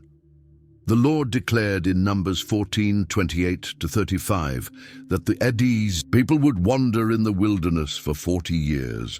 1 year for each day, the spies had explored the land. All those 20 years old and above who had complained would die in the wilderness, except for Caleb and Joshua. During the wilderness wandering, a serious challenge arose to Moses' and Aaron's leadership. Korah, a Levite, joined with Dathan and Abram from the tribe of Reuben, along with 250 leaders of the congregation, well-known men of renown. Numbers 16:3 records their accusation. They gathered together against Moses and Aaron and said to them, "You take too much upon yourselves, for all the congregation is holy, every one of them, and the Lord is among them. Why then do you exalt yourselves above the assembly of the Lord?" When Moses heard this, he fell on his face. Then he spoke to Korah and all his company, saying in Numbers 16:5-7, "Tomorrow morning the Lord will show who is his and who is holy, and will cause him to come near to him. That one whom he chooses, he will cause to come near to him. Do this, take censers, Korah and all your company. Put fire in them, and put incense in them before the Lord tomorrow, and it shall be that the man whom the Lord chooses is the Holy One. You take too much upon yourselves, you sons of Levi." Moses said further to Korah, "Is it a small thing to you that the God of Israel has separated you from the congregation of Israel to bring you near to himself, to do the work of the tabernacle of the Lord, and to stand before the congregation to serve them? And that he has brought you near to himself, you and all your brethren, the sons of Levi, with you, and are you seeking the priesthood also?" Moses sent to call Dathan and Abiram, but they refused to come up, saying in Numbers 16:13-14, "Is it a small thing that you have brought us up out of a land flowing with milk and honey to kill us in the wilderness, that you should keep acting like a prince over us? Moreover, you have not brought us into a land flowing with milk and honey, nor given us inheritance of fields and vineyards. Will you put out the eyes of these men? We will not come up." Moses became very angry and said to the Lord, "Do not respect their offering. I have not taken one donkey from them, nor have I hurt one of them. The next morning Moses told Korah to appear before the Lord with his 250 followers, each with his censer filled with incense. When they assembled at the door of the tabernacle of meeting, the glory of the Lord appeared to all the congregation. The Lord spoke to Moses and Aaron, saying, "Separate yourselves from among this congregation, that I may consume them in a moment." But Moses and Aaron fell on their faces and said, "O God, the God of the spirits of all flesh, shall one man sin, and you be angry with all the congregation?" The Lord told Moses to have the congregation move away from the tents of Korah, Dathan, and Abiram. Moses went to Dathan and Abiram, followed by the elders of Israel. He warned the congregation in Numbers 16:26, "Depart now from the tents of these wicked men, touch nothing of theirs, lest you be consumed in all their sins." Moses then declared in Numbers 16:28-30, "By this you shall know that the Lord has sent me to do all these works, for I have not done them of my own will. If these men die naturally like all men, or if they are visited by the common fate of all men, then the Lord has not sent me. But if the Lord creates a new thing, and the earth opens its mouth and swallows them up with all that belongs to them, and they go down alive into the pit, then you will understand that these men have rejected the Lord." As soon as Moses finished speaking these words, the ground split apart under them. The earth opened its mouth and swallowed them up with their households and all the men with Korah, along with all their goods. They went down alive into the pit, and the earth closed over them.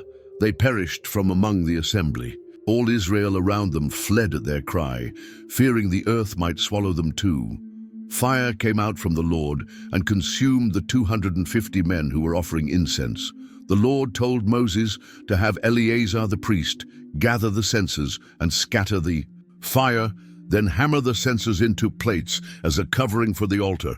Numbers 16:40 explains, "This was to be a memorial to the children of Israel, that no outsider who is not a descendant of Aaron should come near to offer incense before the Lord, that he might not become like Korah and his companions." The next day, all the congregation complained against Moses and Aaron, saying, "You have killed the people of the Lord." When they gathered against Moses and Aaron, they looked toward the tabernacle of meeting, and the cloud covered it, and the glory of the Lord appeared. A plague began among the people, but Aaron quickly ran into the midst of the congregation with his censer, made atonement for the people, and stood between the dead and the living. The plague stopped, but 14,700 people died, besides those who died in the incident of Korah. To settle the question of priesthood once and for all, the Lord told Moses to have each tribal leader bring a rod with his name written on it. Aaron's name was written on the rod of Levi. Moses placed them in the tabernacle of meeting before the testimony. The Lord said in Numbers 17:5, "And it shall be that the rod of the man whom I choose will blossom. Thus I will rid myself of the complaints of the children of Israel, which they make against you." The next day, Moses went into the tabernacle and found that Aaron's rod had not only budded, but had also blossomed and yielded ripe almonds. Moses brought out all the rods, and each man took his rod. The Lord told Moses to put Aaron's rod back before the testimony, to be kept as a sign against the rebels, that their complaints might cease. The congregation of Israel came into the wilderness of Zin in the first month, and the people stayed in Kadesh. There Miriam died and was buried. Once again there was no water for the congregation, and they gathered together against Moses and Aaron. The people contended with Moses and spoke in Numbers 23-5, saying, "If only we had died when our brethren died before the Lord. Why have you brought up the assembly of the Lord into this wilderness, that we and our animals should die here? And why have you made us come up out of Egypt to bring us to this evil place?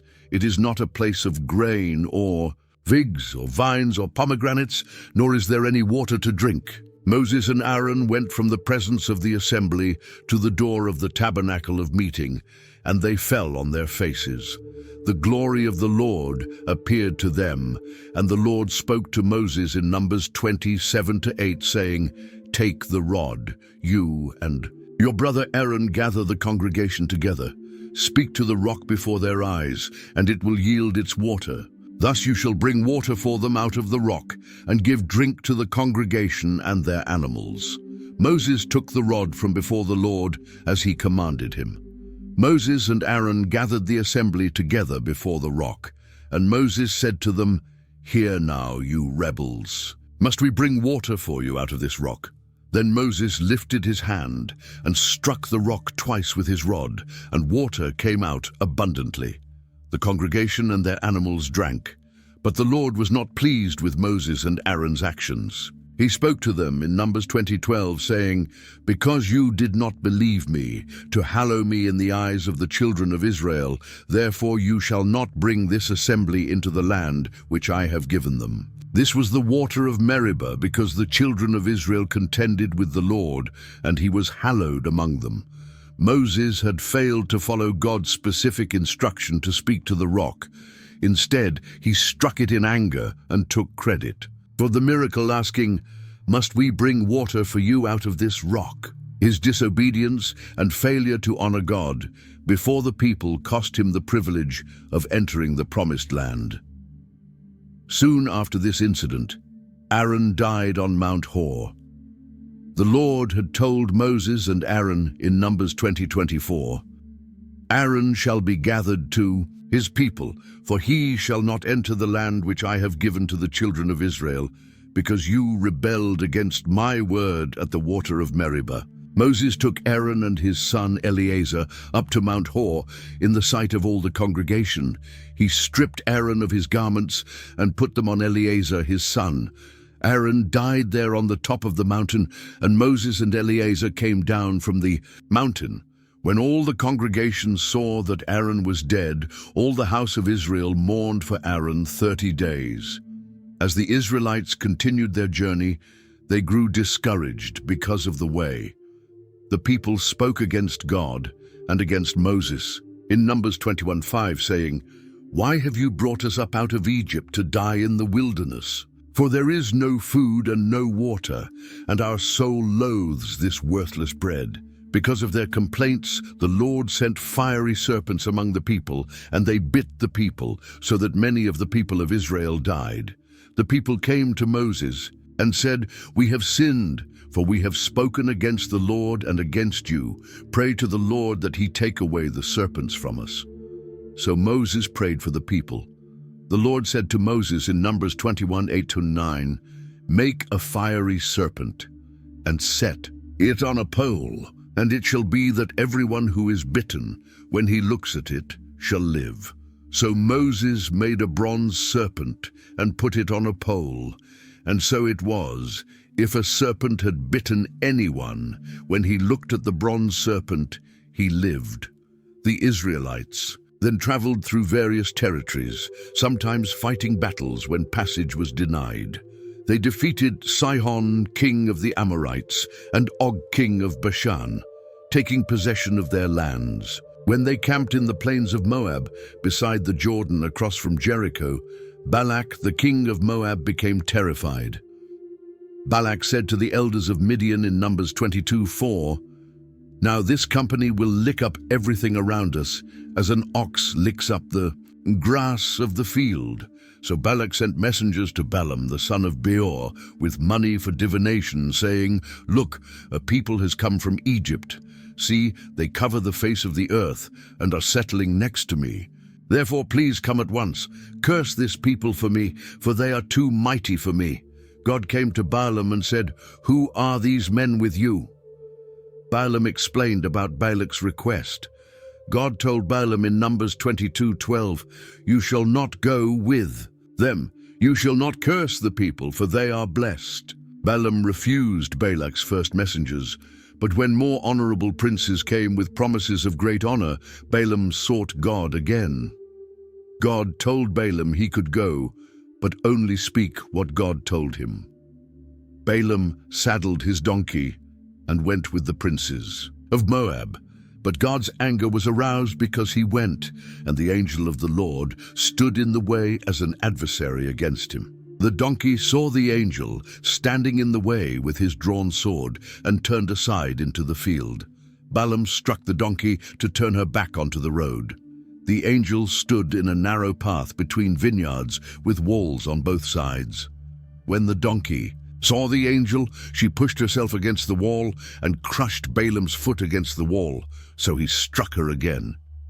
The angel moved further and stood in a narrow place where there was no way to turn either right or left.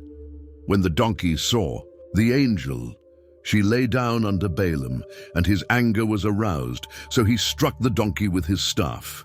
Then the Lord opened the mouth of the donkey, and she said to Balaam in Numbers 22:28, "What have I done to you, that you have struck me these 3 times?"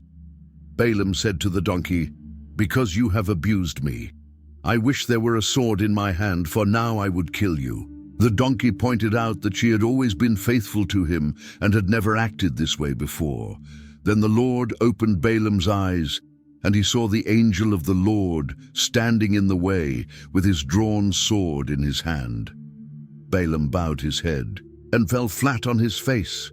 The angel said to him, "Why have you struck your donkey these 3 times? Behold, I have come out to stand against you, because your way is perverse before me. The donkey saw me and turned aside from me these 3 times. If she had not turned aside from me, surely I would also have killed you by now and let her live." Balaam confessed his sin and offered to return home. But the angel told him to go with the men, speaking only what God would tell him. When Balaam met Balak, the king took him to high places to see the people of Israel. 3 times Balak asked Balaam to curse Israel, and 3 times Balaam could only bless them instead. In his first oracle, Balaam declared in Numbers 23:9-10, "For from the top of the rocks I see him, and from the hills I behold him. Lo, a people dwelling alone, not reckoning itself among the nations.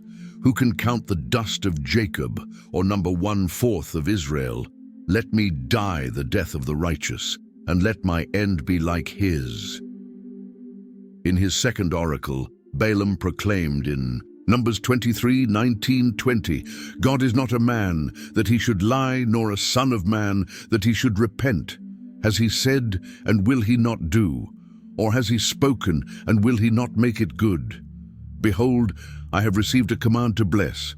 He has blessed, and I cannot reverse it."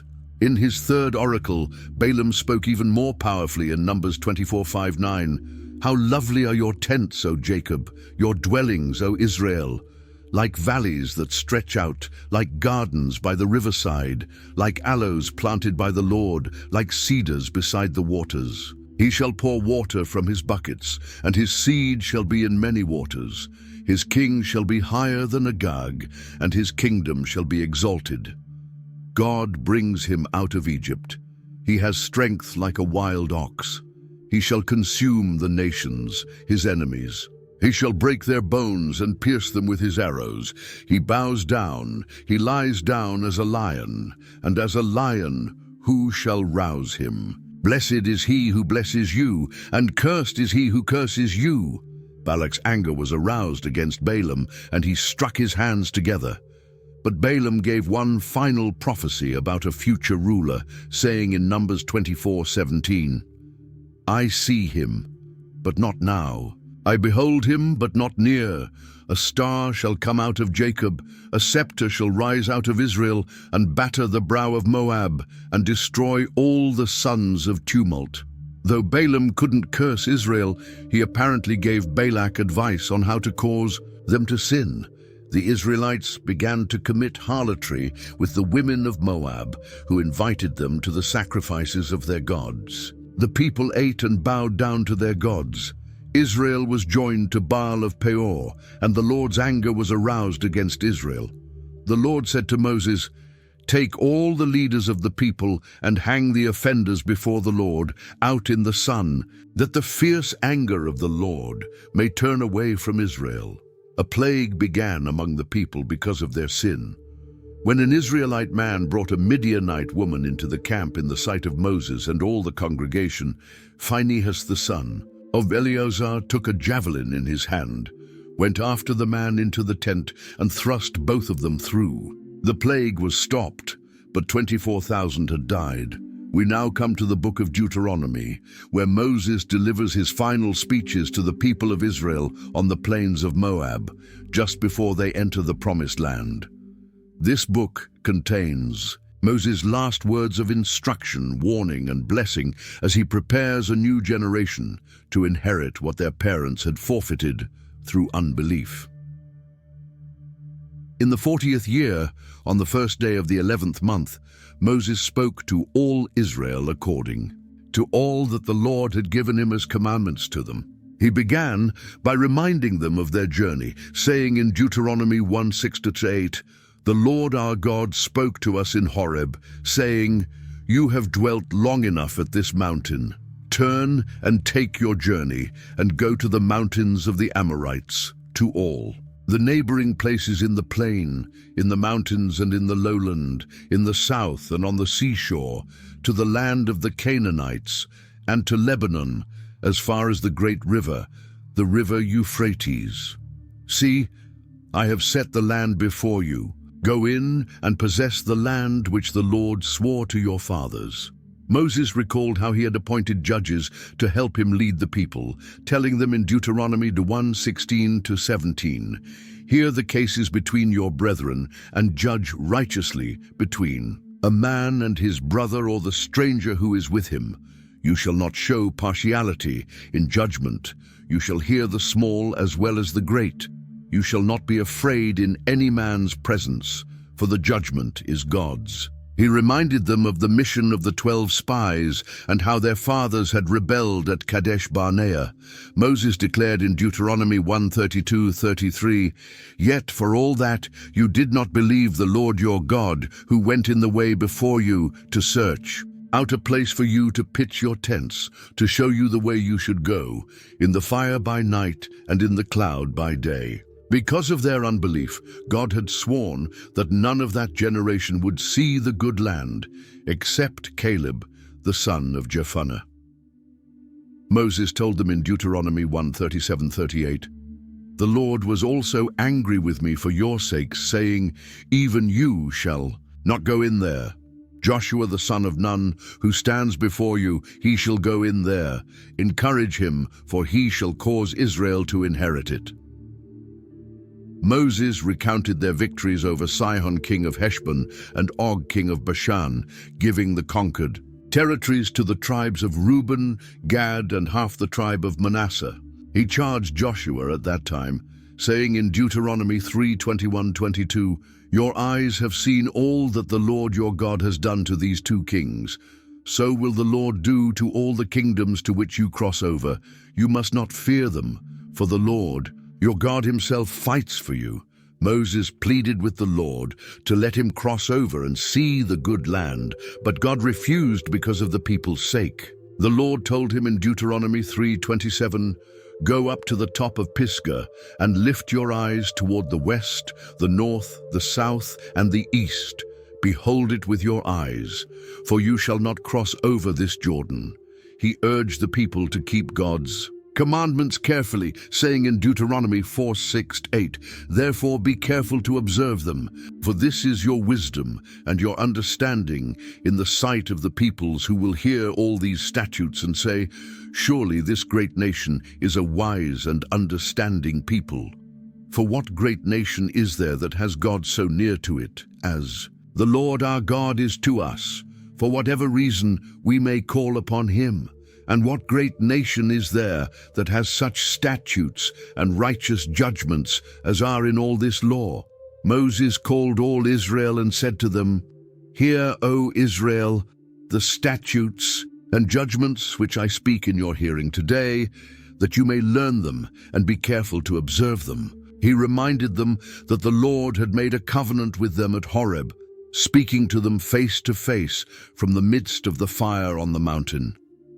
Moses restated the 10 Commandments, beginning in Deuteronomy 5:6-7. I am the Lord your God who brought you out of the land of Egypt, out of the house of bondage. You shall have no other gods before me." He continued with the prohibitions against idols, taking God's name in vain, and the command to keep the Sabbath day holy. The commandment to honor father and mother was given, that your days may be long, and that it may be well with you in the land which the Lord your God is giving you. The prohibitions against murder, adultery, stealing, false witness, and coveting completed the 10 words. When the people heard the voice of God from the midst of the darkness, while the mountain burned with fire, they were afraid and asked Moses to speak with God for them. Moses told them in Deuteronomy 5:29, "Oh, that they had such a heart in them, that they would fear me and always keep all my commandments, that it might be well with them and with their children forever." Moses then delivered one of the most important passages in all Scripture. He declared in Deuteronomy 6:4-9, "Hear, O Israel, the Lord our God, the Lord is one. You shall love the Lord your God with all your heart, with all your soul, and with all your strength. And these words which I command you today shall be in your heart. You shall teach them diligently to your children, and shall talk of them when you sit in your house, when you walk by the way, when you lie down, and when you rise up. You shall bind them as a sign on your hand, and they shall be as frontlets. Between your eyes you shall write them on the doorposts of your house and on your gates." Moses warned them about the danger of forgetting God when they entered the land. In Deuteronomy 6:10-12 he said, "So it shall be, when the Lord your God brings you into the land of which he swore to your fathers, to Abraham, Isaac, and Jacob, to give you large and beautiful cities which you did not build, houses full of all good things which you did not fill, hewn-out wells which you did not dig, vineyards and olive trees which you did not plant, when you have eaten and are full. Then beware lest you forget the Lord who brought you out of the land of Egypt from the house of bondage." Moses told the people that when the Lord brought them into the land, he would cast out 7 nations greater and mightier than they: the Hittites, Girgashites, Amorites, Canaanites, Perizzites, Hivites, and Jebusites. He commanded in Deuteronomy 7:2-4, "And when the Lord your God delivers them over to you, you shall conquer them and utterly destroy them. You shall make no covenant with them, nor show mercy to them, nor shall you make marriages with them. You shall not give your daughter to their son, nor take their daughter for your son. For they will turn your sons away from following me to serve other gods. Instead, they were to destroy the pagan altars, break down their sacred pillars, cut down their wooden images, and burn their carved images with fire." Moses explained in Deuteronomy 7:6, "For you are a holy people to the Lord your God. The Lord your God has chosen you to be a people for himself, a special treasure above all the peoples on the face of the earth." God had not chosen them because they were more numerous than other peoples, for they were the least of all peoples. Rather, as Moses declared in Deuteronomy 7:8-9, "But because the Lord loves you, and because he would keep the oath which he swore to your fathers, the Lord has brought you out with a mighty hand and redeemed you from the house of bondage, from the hand of Pharaoh king of Egypt. Therefore know that the Lord your God, he is God, the faithful God who keeps covenant and mercy for 1,000 generations with those who love him and keep his commandments." Moses warned them not to fear these nations, but to remember what the Lord had done to Pharaoh and all Egypt. He promised in Deuteronomy 7:20-21, "Moreover, the Lord your God will send the hornet among them until those who are left, who hide themselves from you, are destroyed. You shall not be terrified of them, for the Lord your God, the great and awesome God, is among you." He reminded them of God's care during their 40 years in the wilderness, saying in Deuteronomy 8:2-4, "And you shall remember that the Lord your God led you all the way these 40 years in the wilderness, to humble you and test you, to know what was in your heart, whether you would keep his commandments or not. So he humbled you, allowed you to hunger, and fed you with manna which you did not know, nor did your fathers know, that he might make you know that man shall not live by bread alone, but man lives by every word that proceeds from the mouth of the Lord. Your garments did not wear out on you, nor did your foot swell these 40 years. Moses gave a stern warning about the danger of pride and self-sufficiency. In Deuteronomy 8:17-18 he said, "Then you say in your heart, my power and the might of my hand have gained me this wealth.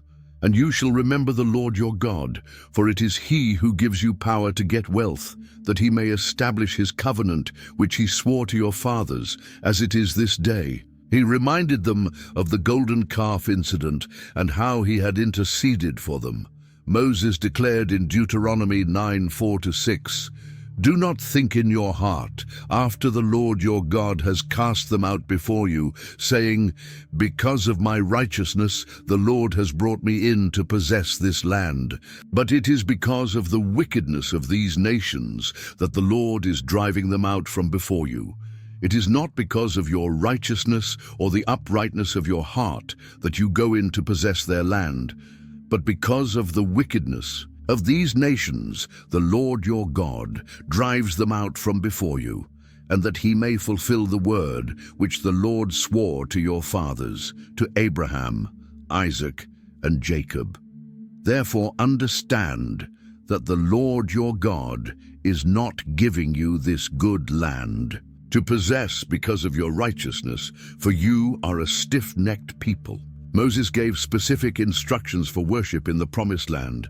He commanded in Deuteronomy 12:2-3, "You shall utterly destroy all the places where the nations which you shall dispossess served their gods, on the high mountains and on the hills and under every green tree. And you shall destroy their altars, break their sacred pillars, and burn their wooden images with fire.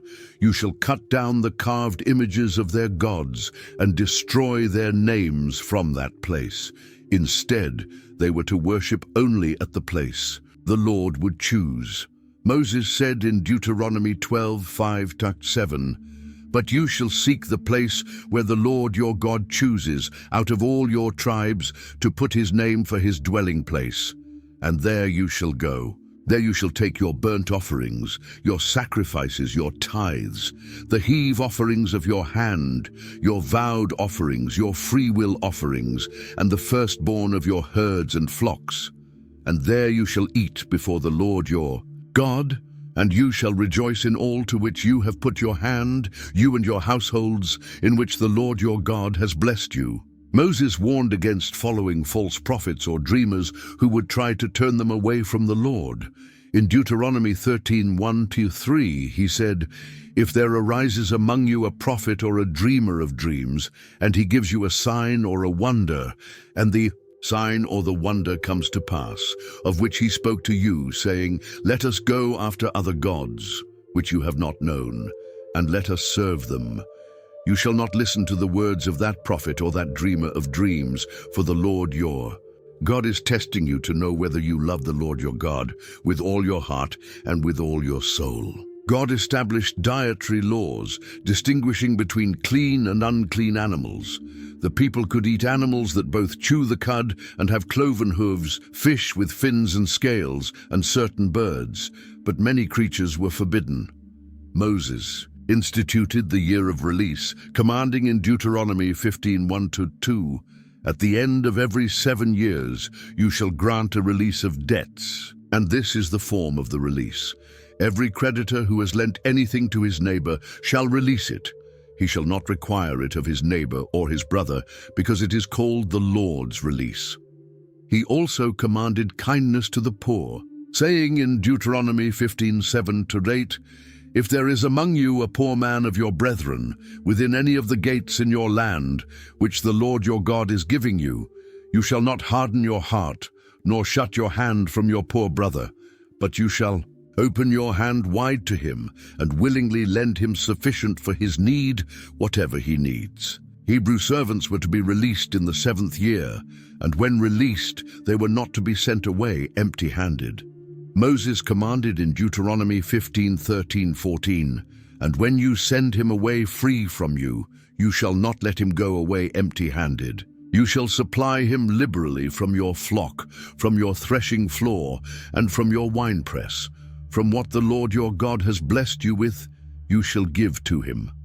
God established 3 annual feasts: the Feast of Unleavened Bread, the Feast of Weeks, and the Feast of Tabernacles. Moses declared in Deuteronomy 16:16-17, "3 times a year all your males shall appear before the Lord your God in the place which he chooses, at the Feast of Unleavened Bread, at the Feast of Weeks, and at the Feast of Tabernacles, and they shall not appear before the Lord empty-handed. Every man shall give as he is able, according to the blessing of the Lord your God, which he has given you." Moses gave instructions about future leadership in Israel. When the people would desire a king like other nations, God had specific requirements. In Deuteronomy 17:14-15, Moses said, "When you come to the land which the Lord your God is giving you, and possess it and dwell in it, and say, 'I will set a king over me, like all the nations that are around me,' you shall surely set a king over you whom the Lord your God chooses. One from among your brethren you shall set as king over you. You may not set a foreigner over you who is not your brother." The king was not to multiply horses, wives, or silver and gold for himself. Most importantly, he was to write for himself a copy of the law and read it all the days of his life. As commanded in Deuteronomy 17:19-20, "And it shall be with him, and he shall read it all the days of his life, that he may learn to fear the Lord his God, and be careful to observe all the words of this law and these statutes, that his heart may not be lifted above his brethren, that he may not turn aside from the commandment to the right hand or to the left, and that he may prolong his days in his kingdom, he and his children in the midst of Israel." Moses explained the inheritance of the Levites, saying in Deuteronomy 18:1-2, "The priests, the Levites, all the tribe of Levi, shall have no part nor inheritance with Israel. They shall eat the offerings of the Lord made by fire and his portion. Therefore they shall have no inheritance among their brethren. The Lord is their inheritance, as he promised them." The people were strictly forbidden from practicing the occult arts of the surrounding nations. Moses commanded in Deuteronomy 18:10-12, "There shall not be found among you anyone who makes his son or his daughter pass through the fire, or one who practices witchcraft or a soothsayer, or one who interprets omens, or a sorcerer, or one who conjures spells, or a medium, or a spiritist, or one who calls up the dead. For all who do these things are an abomination to the Lord. And because of these abominations, the Lord your God drives them out from before you." Instead of seeking guidance from such sources, God promised to raise up prophets from among them. Moses declared in Deuteronomy 18:15, "The Lord your God will raise up for you a prophet like me from your midst, from your brethren. Him you shall hear." This prophet would speak God's words, and whoever would not hear his words would be held accountable. Moses gave a test for distinguishing true prophets from false ones. In Deuteronomy 18:21-22 he said, "And if you say in your heart, 'How shall we know the word which the Lord has not spoken?'" When a prophet speaks in the name of the Lord, if the thing does not happen or come to pass, that is the thing which the Lord has not spoken. The prophet has spoken it presumptuously. You shall not be afraid of him. When the Lord cut off the nations and the Israelites displaced them, they were to set apart 3 cities of refuge in their land. Moses explained in Deuteronomy 19:4-6, "And this is the case of the manslayer who flees there, that he may live. Whoever kills his neighbor unintentionally, not having hated him in time past, as when a man goes to the woods with his neighbor to cut timber, and his hand swings a stroke with the axe to cut down the tree, and the head slips from the handle and strikes his neighbor so that he dies. He shall flee to one of these cities and live. lest the avenger of blood, while his heart is hot, pursue the manslayer and overtake him, because the way is long, and kill him, though he was not deserving of death, since he had not hated the victim in time past. If the Lord enlarged their territory as he had promised, they were to add 3 more cities. But if someone hated his neighbor, lay in wait for him, attacked him, and killed him, then fled to one of these cities, the elders of his city were to send and bring him back to be delivered to the avenger of blood. Moses established the law of witnesses, stating in Deuteronomy 19:15, "One witness shall not rise against a man concerning any iniquity or any sin that he commits. By the mouth of 2 or 3 witnesses the matter shall be established." If a false witness rose against someone, both parties were to stand before the Lord, before the priests and judges. If the witness was found to be false, he would receive the punishment he had intended for the accused. When going to war against enemies, the priests were to speak to the people and say in Deuteronomy 23:4, "Hear, O Israel, today you go out to battle against your enemies. Do not let your heart faint, do not be afraid, and do not tremble or be terrified because of them. For the Lord your God is he who goes with you to fight for you against your enemies, to save you." The officers were to dismiss from battle anyone who had built a new house but not dedicated it, planted a vineyard but not eaten of it, was betrothed to a woman but not married her, or was fearful and faint-hearted. When besieging a city, they were first to proclaim peace to it. If it accepted peace, all its people would become forced laborers. If it refused, they would besiege it, and when the Lord delivered it into their hands, they would kill every male with the sword. However, regarding the cities of the peoples whose land God was giving them, they were to save nothing alive that breathed, but utterly destroy the Hittites, Amorites, Canaanites, Perizzites, Hivites, and Jebusites, so these nations wouldn't teach them to follow their abominations. Moses gave laws for unsolved murders. When someone was found slain in the land, and it was not known who killed him, the elders and judges were to measure the distance to the surrounding cities. The elders of the nearest city would take a heifer that had never worked or pulled a yoke, bring it to a valley with running water, and break the heifer's neck there. The elders would wash their hands over the heifer and declare in Deuteronomy 21:7-8, "Our hands have not shed this blood, nor have our eyes seen it.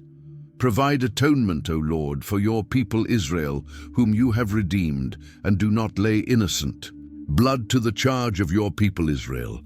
Thus, the guilt of innocent blood would be purged from among them. Moses gave detailed laws governing social relationships and moral conduct. If someone found his brother's ox or sheep going astray, he was not to ignore it but bring it back. The same applied to donkeys, clothing, or anything lost. They were to help their brother recover it. Women were not to wear men's clothing, nor men wear women's clothing, for this was an abomination to the Lord. If someone found a bird's nest, with the mother sitting on young ones or eggs, they could take the young but had to let the mother go free, that it may be well with you and that you may prolong your days. Marriage laws were strictly regulated. If a man took a wife and later claimed she was not a virgin, her parents could bring evidence to the city elders. If the man's charges were false, he would be fined and could never divorce her. But if the charges were true, the woman would be stoned for bringing disgrace on her father's house. Adultery was punishable by death for both parties. If a man was found lying with a woman married to a husband, both were to die. If a man found a betrothed virgin in the city and lay with her, both were to be stoned, she because she didn't cry out in the city, and he because he humiliated his neighbor's wife. Certain people were excluded from the assembly of the Lord. As stated in Deuteronomy 23:1-3, "He who is emasculated by crushing or mutilation shall not enter the assembly of the Lord. One of illegitimate birth shall not enter the assembly of the Lord." Even to the 10th generation, none of his descendants shall enter the assembly of the Lord. An Ammonite or Moabite shall not enter the assembly of the Lord. Even to the 10th generation, none of their descendants shall enter the assembly of the Lord forever. Moses commanded kindness to escaped slaves, saying in Deuteronomy 23:15-16, "You shall not give back to his master the slave who has escaped from his master to you. He may dwell with you in your midst, in the place which he chooses within one of your gates, where it seems best to him. You shall not oppress him." Interest was not to be charged to fellow Israelites, though it could be charged to foreigners. Vows made to the Lord had to be kept promptly. When entering a neighbor's vineyard, one could eat grapes but not take any away. In a grain field, one could pluck heads of grain by hand but not use a sickle. Divorce laws were established. If a man found some uncleanness in his wife and gave her a certificate of divorce and she became another man's wife, her first husband could not take her back if the second husband divorced her or died, for she had been defiled. Moses commanded the people to remember what Amalek did to them on their way out of Egypt, how he attacked the stragglers when they were faint and weary, not fearing God. When the Lord gave them rest from their enemies in the promised land, they were to blot out the remembrance of Amalek from under heaven. In chapters 27-30, Moses described the ceremony that would take place when they entered the land. 6 tribes would stand on Mount Gerizim to bless the people, and 6 tribes on Mount Ebal to pronounce curses. The Levites would proclaim curses upon various sins, and all the people would say Amen to each one. Moses set before them the choice between life and death, blessing and cursing. He declared in Deuteronomy 30:19-20, "I call heaven and earth as witnesses today against you, that I have set before you life and death, blessing and cursing. Therefore choose life, that both you and your descendants may live, that you may love the Lord your God, that you may obey his voice, and that you may cling to him, for he is your life and the length of your days, and that you may dwell in the land which the Lord swore to your fathers, to Abraham, Isaac, and Jacob, to give them." Moses continued speaking to all Israel, saying in Deuteronomy 31:1-2, "I am 120 years old today. I can no longer go out and come in. Also the Lord has said to me, you shall not cross over this Jordan." He assured them that the Lord their God would cross over before them and destroy the nations, and Joshua would cross over before them as the Lord had said. Moses called Joshua and said to him in the sight of all Israel in Deuteronomy 31:7-8, "Be strong and of good courage, for you must go with this people to the land which the Lord has sworn to their fathers to give them, and you shall cause them to inherit it. And the Lord, he is the one who goes before you. He will be with you. He will not leave you nor forsake you. Do not fear nor be dismayed." Moses wrote this law and delivered it to the priests and all the elders of Israel. He commanded that every 7 years, during the Feast of Tabernacles in the year of release, they should read this law before all Israel in their hearing, so that they might hear and learn and fear the Lord their God. The Lord told Moses that his death was near and called him and Joshua to the tabernacle of meeting. God warned that after Moses' death, the people would rise and play the harlot with foreign gods, forsaking him and breaking his covenant. Therefore Moses was to write a song and teach it to the children of Israel as a witness against them. Moses spoke the words of this song in the hearing of all the assembly of Israel. The song recounted God's faithfulness and Israel's future unfaithfulness, beginning in Deuteronomy 32:3-4. "For I proclaim the name of the Lord, ascribe greatness to our God. He is the rock, his work is perfect, for all his ways are justice, a God of truth and without injustice. Righteous and upright is he." Before his death, Moses blessed the tribes of Israel. He began his blessing in Deuteronomy 33:2-3, saying, "The Lord came from Sinai and dawned on them from Seir. He shone forth from Mount Paran, and he came with 10,000s of saints. From his right hand came a fiery law for them. Yes, he loves the people. All his saints are in your hand. They sit down at your feet. Everyone receives your words. Moses blessed each tribe individually, speaking of their future inheritance and role. For Judah, he said, "Hear, Lord, the voice of Judah, and bring him to his people. Let his hands be sufficient for him, and may you be a help against his enemies." For Benjamin, "The beloved of the Lord shall dwell in safety by him who shelters him all the day long, and he shall dwell between his shoulders." Then Moses went up from the plains of Moab to Mount Nebo, to the top of Pisgah, which is across from Jericho. The Lord showed him all the land, Gilead as far as Dan, all Naphtali, the land of Ephraim and Manasseh, all the land of Judah as far as the western sea, the south, and the plain of the valley of Jericho as far as Zoar. The Lord said to him in Deuteronomy 34:4, "This is the land of which I swore to give Abraham, Isaac, and Jacob, saying, I will give it to your descendants. I have caused you to see it with your eyes, but you shall not cross over there." So Moses, the servant of the Lord, died there in the land of Moab, according to the word of the Lord. He buried him in a valley in the land of Moab, opposite Beth Peor, but no one knows his grave to this day. Moses was 120 years old when he died. His eyes were not dim, nor his natural vigor diminished. The children of Israel wept for Moses in the plains of Moab 30 days. Now Joshua the son of Nun was full of the spirit of wisdom, for Moses had laid his hands on him. So the children of Israel heeded him and did as the Lord had commanded Moses. The book concludes in Deuteronomy 34:10-12. "But since then there has not arisen in Israel a prophet like Moses, whom the Lord knew face to face, in all the signs and wonders which the Lord sent him to do in the land of Egypt, before Pharaoh, before all his servants, and in all his land, and by all that mighty power and all the great terror which Moses performed in the sight of all Israel." If this journey through the Pentateuch has blessed you and helped you understand God's word better, please hit that subscribe button and ring the notification bell so you won't miss any of our future biblical content. Share this video with your friends and family who might benefit from learning these foundational stories of faith.